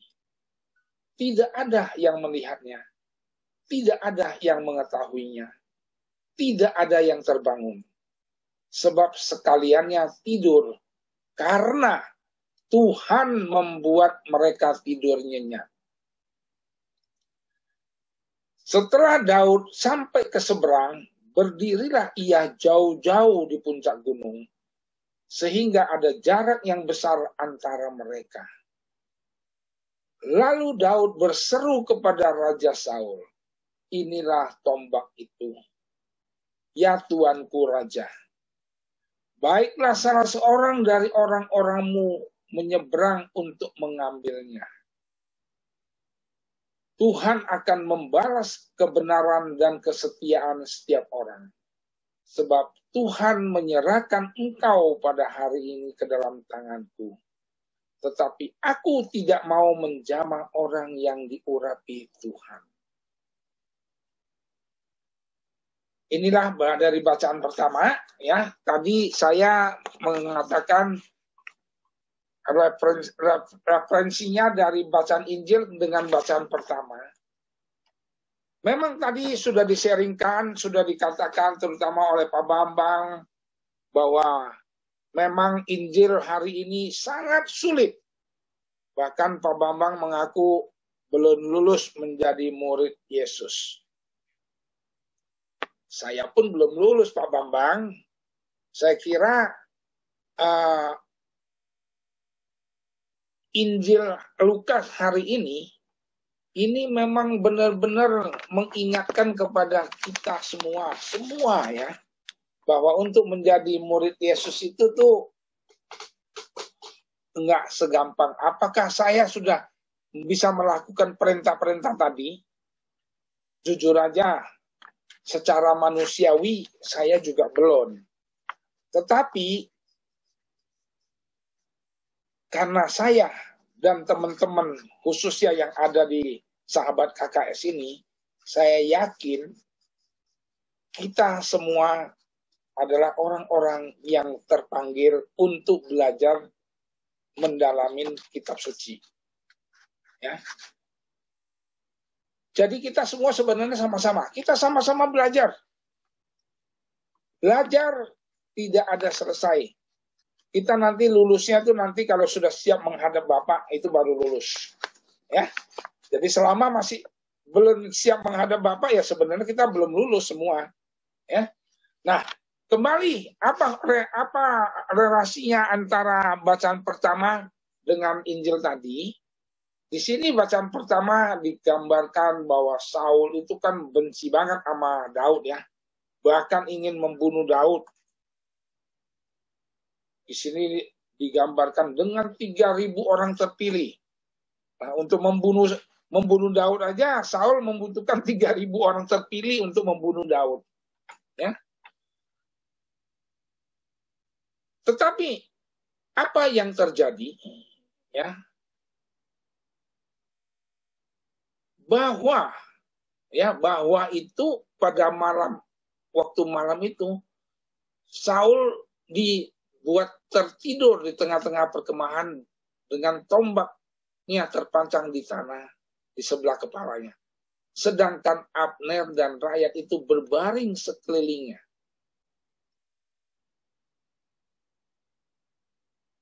Kita tahu bahwa ini adalah kesempatan. Ya, seperti kata Abisai, anak buahnya Daud, ya, bahwa pada hari ini Allah telah menyerahkan musuhmu ke dalam tanganmu. Oleh sebab itu, izinkanlah kiranya aku menancapkan dia ke tanah dengan tombak ini, dengan satu tikaman saja. Tidak usah dia kutancapkan 2 kali. Ini anak buahnya Daud ini, si Abisai ini, maksudnya setia dan membela Daud bahwa biarlah saja yang menancapkan Saul, ya. Tetapi di ayat 9 kata Daud kepada Abisai, jangan musnahkan dia. Sebab siapakah yang dapat menjamah orang yang diurapi Tuhan dan bebas dari hukuman? Nah, ini juga menjadi ayat yang perlu kita refleksikan, ya, bahwa kalau kita melakukan sesuatu yang tidak disukai Tuhan, maka kita tidak akan bebas dari hukuman. Ini kata Daud, ya. Nah, indahnya, kemudian Daud mengambil tombak dan kendi itu dari sebelah kepala Saul. Lalu mereka pergi. Tidak ada yang melihatnya, tidak ada yang mengetahui, tidak ada yang terbangun. Sebab sekaliannya tidur, karena Tuhan membuat mereka tidur nyenyak. Ya. Jadi kita bayangin aja ya, Saul itu dikelilingin oleh 3.000 orang pengawal, kok bisa tertidur semua? Jadi artinya di sini bahwa ada campur tangan Tuhan, ya, ada campur tangan Tuhan sehingga membuat Daud punya kesempatan untuk bisa membunuh. Tetapi apa? Daud tidak melakukannya, ya. Daud tidak melakukannya. Maka ditutup di ayat 23. Daud berkata, 22, lalu Daud berseru kepada Raja Saul, inilah tombak itu, ya Tuhanku Raja. Baiklah salah seorang dari orangmu menyeberang untuk mengambilnya. Ditutup di ayat 23. Tuhan akan membalas kebenaran dan kesetiaan setiap orang. Sebab Tuhan menyerahkan engkau pada hari ini ke dalam tanganku. Tetapi aku tidak mau menjamah orang yang diurapi Tuhan. Ini sungguh suatu hal yang sangat indah bahwa Daud bisa mengampuni. Ya. Kenapa Daud bisa mengampuni? Karena dia mengatakan, tetapi aku tidak mau menjamah orang yang diurapi Tuhan. Artinya, ya, kalau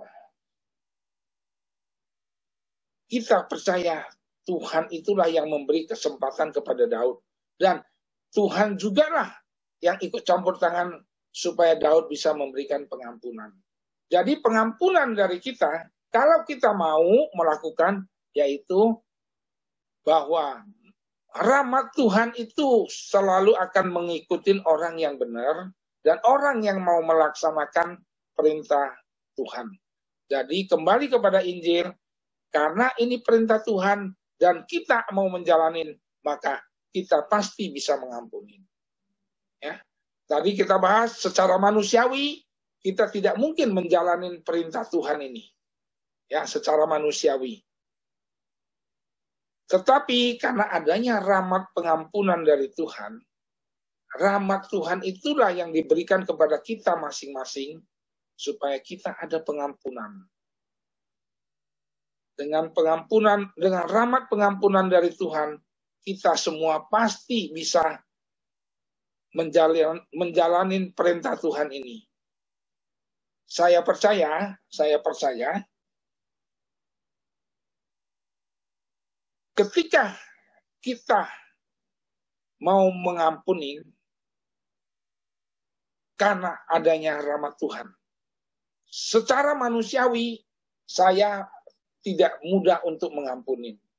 Tetapi saya percaya kalau rahmat Tuhan menyertai saya, menyertai kita semua pasti bisa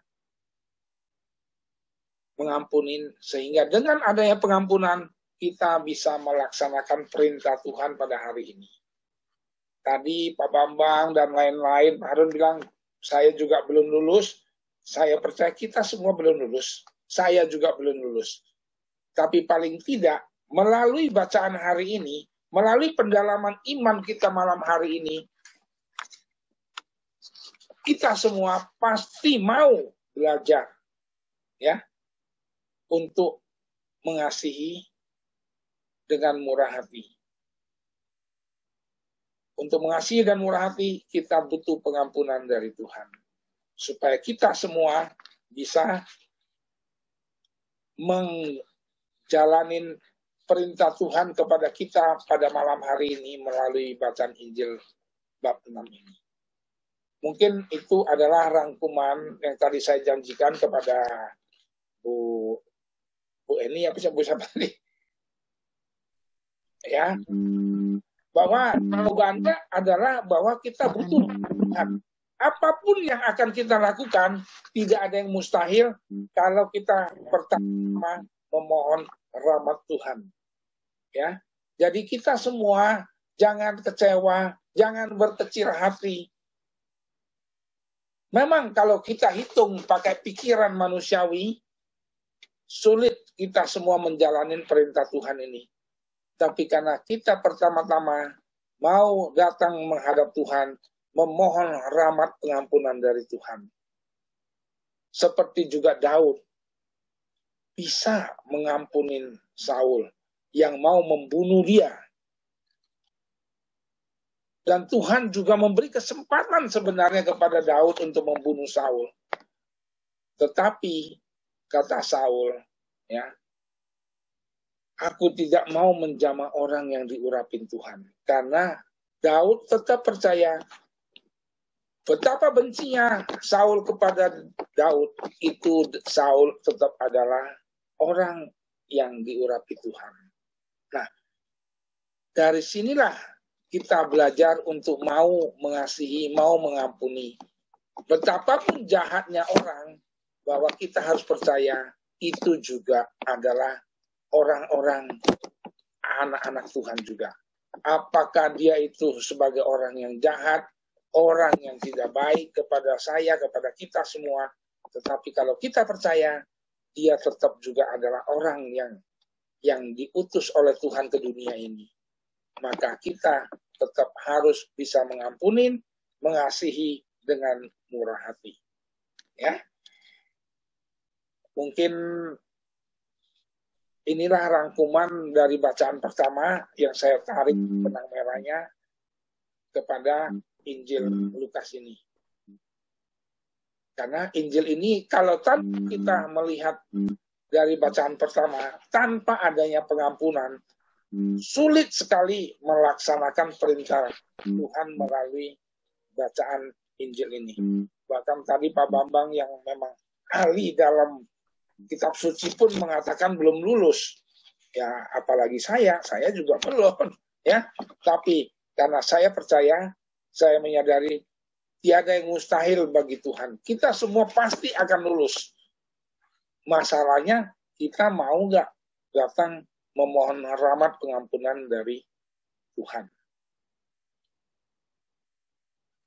Mungkin sementara dari bacaan pertama dan bacaan Injil pada malam hari ini saya akhirin. Karena waktu masih ada 10 menit, ya mungkin kita boleh berbincang-bincang. Kita juga boleh menyambung lagi kalau ada sharing-sharing yang masih belum terucapkan atau tersampaikan.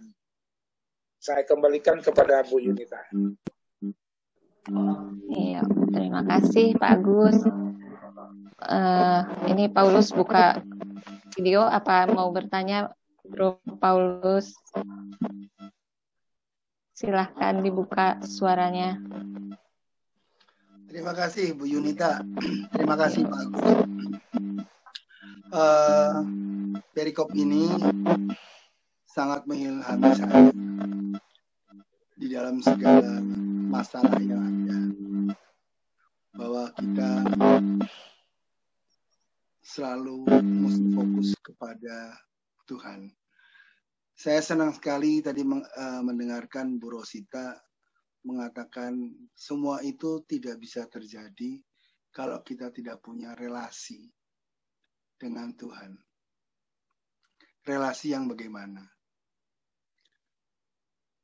Injil berisikan ajaran kasih. Kasih kepada Tuhan, kasih kepada sesama. Di mana kita baca Lukas, Lukas ini berpusat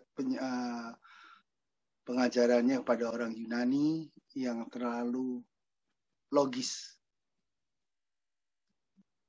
Kita diajarkan oleh Lukas bagaimana Tuhan itu adalah kasih. Saya senang sekali dengan perikop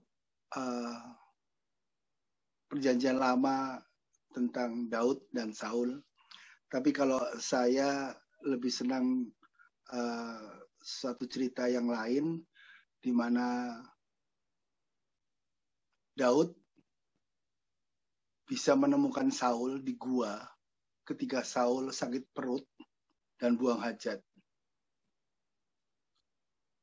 Di situ dia dikejar-kejar tanpa salah, dia nggak ngerti kesalahannya apa, sehingga dia ngumpet di gua itu. Saul buang hajat, itu selalu terngiang-ngiang sama saya. Dia pengen balas dendam.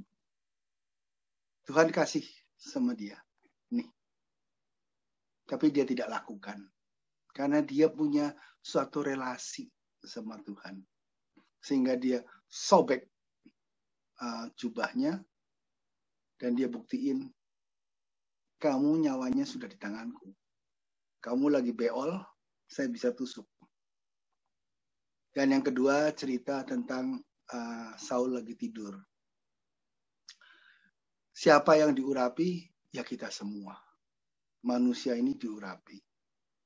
Tapi tidak demikian pandangan orang Israel pada zaman dahulu. Nggak semua orang itu diurapi. Sehingga ini ada suatu perspektif yang bergeser. Nah, bagi saya, bacaan Lukas ini mengampuni memang sangat sulit. Benar kata Pak Agus, belum ada yang lulus, Pak Bambang. Kita semua belum lulus. Kita semua masih belajar bergelut dengan kehidupan nyata kita. Seringkali kita susah untuk melakukan perintahnya. Namun saya mendasarkan pada satu, yaitu benar kata Pak Agus, kita harus bisa mengampuni. Tapi mengampuni itu bagi saya tidak akan bisa dilakukan jika tidak punya relasi dengan Tuhan. Seperti kata Bu Rosita. Relasi apa? Relasi kasih. Di mana kita bisa mengerti, kita bisa menjalani, kita bisa merasakan kasih Tuhannya itu begitu besar bagi kita. Bahwa Dia sudah mengampuni dahulu kita sebelum kita mengampuni. Dia sudah mengasihi dahulu kita sehingga kita bagaimana menjawab kasih-Nya. Nah, mengampuni kita diajak sama Lukas untuk berbuat dulu di dalam kasih. Apa yang tadi kita dengar dari Bu Ani, ceritanya itu adalah suatu perbuatan kasih. Di mana dengan kita ada kasih, kita dimampukan tanpa hitung-hitungan. Meskipun orang itu jengkelin kita, tapi dorongan kasih dari kita sehingga kita mampu berbuat baik, sehingga akhirnya meluluhkan hati orang yang jahat sama Bu Ani. Banyak hal dalam peristiwa dalam hidup saya membuat saya mikir, terutama dalam hal perikop ini. Ketika ditampar pipi kanan, kasih pipi kirimu. Itu ditampar itu maksudnya bukan digaplok, tapi dihina, dikepret sebenarnya. Kalau kita orang kalau dikasih begini, kasih aja begini balik. Itu dikepret artinya dihina. Jadi benar kata Pak Bambang bahwa itu adalah masalah harga diri. Harga diri susah bagi orang Timur Tengah. Kalau sudah menghina, harus dibalas. Yang nggak ada akhirnya. Kalau ada pembalasan satu dan lain hal terus, seperti kayak hukum Musa, gigi ganti gigi, mata ganti mata, nggak akan ada habisnya. Dimulai adalah dengan kasih. Jadi perikop ini bagi saya selalu mengingatkan jangan lupa untuk selalu kasih di dalam diri kita, di mana kita mempunyai hubungan yang baik dengan Tuhan, yaitu di dalam kasih-Nya. Sehingga kita dimampukan untuk mengampuni. Nggak mungkin kita bisa mengampuni. Nggak mungkin Bu Rosita bisa mengampuni bahwa temannya itu. Kalau dia tidak tersentuh oleh kasih juga. Nggak mungkin Bu Ani bisa berbuat begitu juga. Dia nggak akan mikir, gue harus ngampunin dulu. Mengampunin dari mana? Tapi dengan hubungan baik, relasi seperti Daud dengan Tuhan, yaitu relasi kasih, sehingga memampukan kita berbuat banyak bagi sesama kita. Tiap hari kita selalu bergelut dengan reaksi dunia terhadap kita. Seperti kata Pak Santoso, ya kalau itu yang dia berbuat. Nah, kalau gue nggak berbuat apa-apa, kok gue yang disakitin dulu? Untuk bereaksi dengan kasih. Tanpa kasih, itu semua nggak ada. Dengan kasih akan memampukan kita untuk mengampuni, untuk melakukan banyak hal yang nggak akan bisa kita ngerti. Jadi perikop ini bagi saya sungguh berat, tapi sungguh nyata untuk selalu diamalkan dalam kehidupan sehari-hari. Begitu Bu Yunita, Pak Agus. Ya, terima kasih Bro Paulus, terima kasih banyak sudah melengkapi.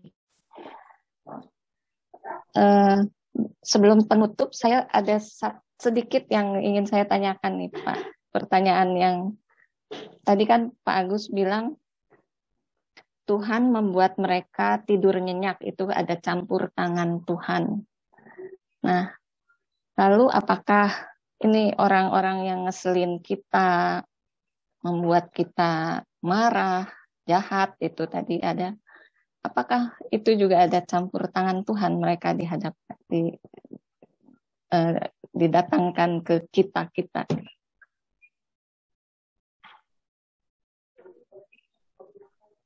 Pak, masih di mute Pak Agus. Ya, Bu Yunita, karena ini semua hidup kita semua, itu sebenarnya hidup kita semua itu adalah dalam misteri Allah, misteri Tuhan. Ya.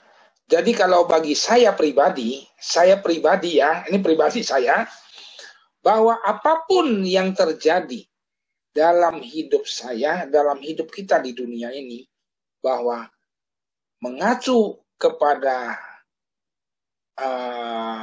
bacaan Ayub, bahwa semua yang terjadi itu ada dalam rencana Tuhan.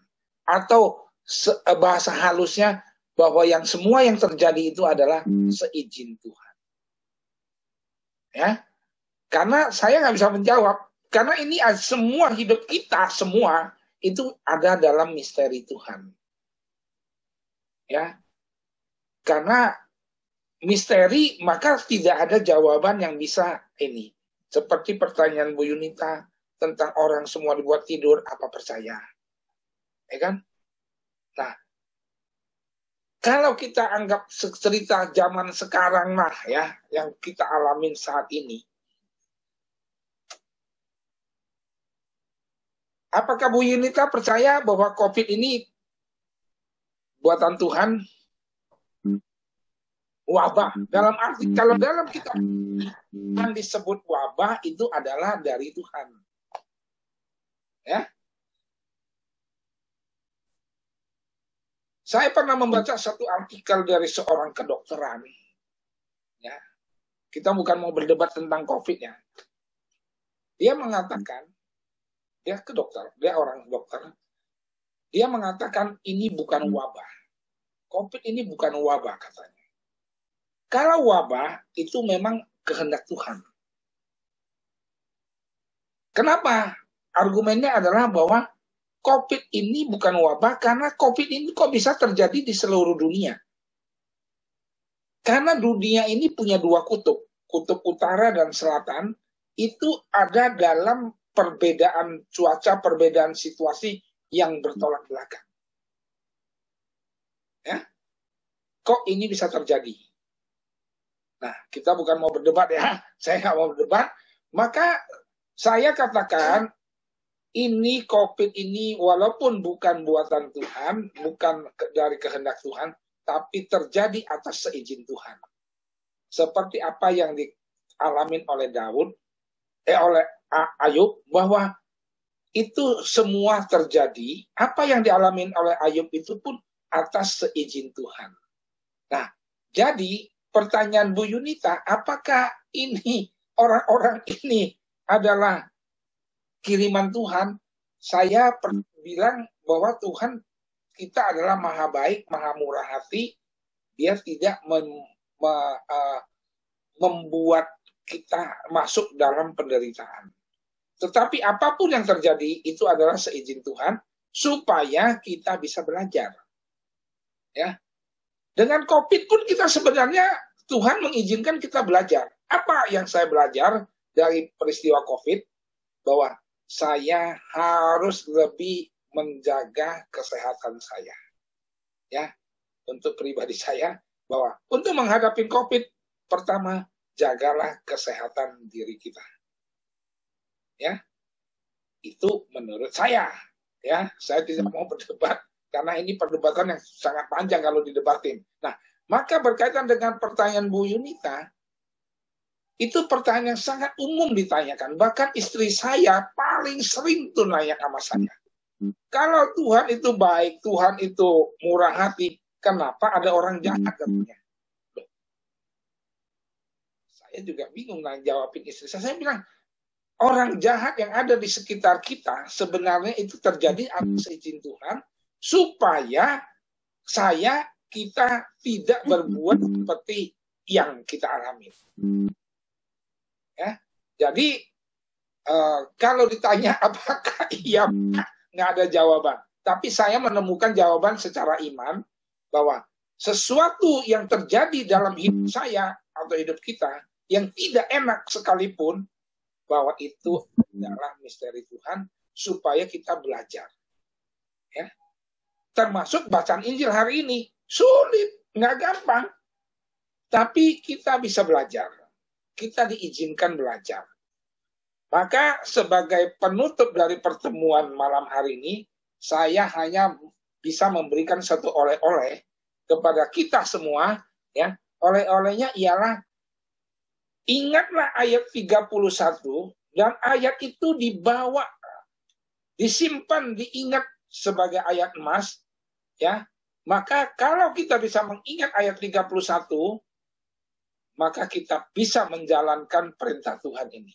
Ya, jadi oleh-olehnya pada malam hari ini untuk dibawa pulang adalah baca ayat 31. Ya, maka saya percaya kita semua bisa menjalani pesan-pesan wejangan-wejangan Yesus sebagai perintah pada kita malam hari ini. Terima kasih Bu Yunita, saya kembalikan ke Bu Yunita. Iya, terima kasih banyak Pak Gus, luar biasa. Pencerahan hari ini sangat banyak sekali yang bisa menguatkan iman kita. PR kita hari ini adalah apakah kita bisa terus melakukan nasihat dan wejangan Tuhan Yesus hari ini ya, buat kita semua PR. Baik, Bapak Ibu, kita akan berpisah, kita akan beristirahat. Namun sebelumnya kita akan akhiri dengan doa penutup. Saya minta Ibu Julia. Silakan, Julia. Terima kasih, Yunita. Mari Bapak Ibu, kita mempersiapkan hati kita untuk doa penutup. Atas nama Bapa dan Putra dan Roh Kudus. Amin. Selamat malam Bapa. Terima kasih atas berkat-Mu sepanjang hari ini, atas berkat kesehatan dan penyertaan-Mu, sehingga pada malam ini kami boleh berkumpul secara virtual untuk mendengarkan sebagian sabda-Mu yang disampaikan oleh anak-Mu Bapak Agus Saputra, di mana kami belajar tentang pengampunan yang menumbuhkan kasih dan murah hati. Semoga apa yang kami dengar pada malam hari ini tidak hanya sampai pada pendengaran kami, tetapi sungguh mampu kami laksanakan dalam kehidupan kami sehari-hari. Bapa, tidak mudah untuk melakukan ajaran-Mu tentang pengampunan dan berbuat kasih, karena kami lebih sering melakukan hitung-hitungan, mencari sesuatu yang menguntungkan bagi kami. Bantu kami untuk lebih dekat dan berelasi dengan-Mu. Dan dengan penyelenggaraan rahmat-Mu, kami bisa belajar untuk mau mengampuni dan berbuat kasih seperti yang Engkau kehendaki. Pada malam hari ini ya Bapa, kami juga mau berdoa untuk anak teman kami Ibu Ani, yaitu Tito, yang menderita positif COVID. Semoga Tito bisa segera dipulihkan dan bisa cepat sehat kembali. Dan juga kami mau berdoa untuk istrinya Ima, semoga selalu dalam lindungan-Mu dan diberikan kesehatan. Sebentar lagi kami akan mengakhiri pertemuan ini ya Bapa. Semoga Engkau menyertai istirahat kami malam hari ini, dan besok kami bisa bangun dalam keadaan yang sehat dengan harapan yang baru. Terima kasih ya Bapa. Kemuliaan kepada Bapa dan Putra dan Roh Kudus, seperti pada permulaan, sekarang, selalu, dan sepanjang segala abad. Amin. Demi nama Bapa dan Putra dan Roh Kudus. Amin.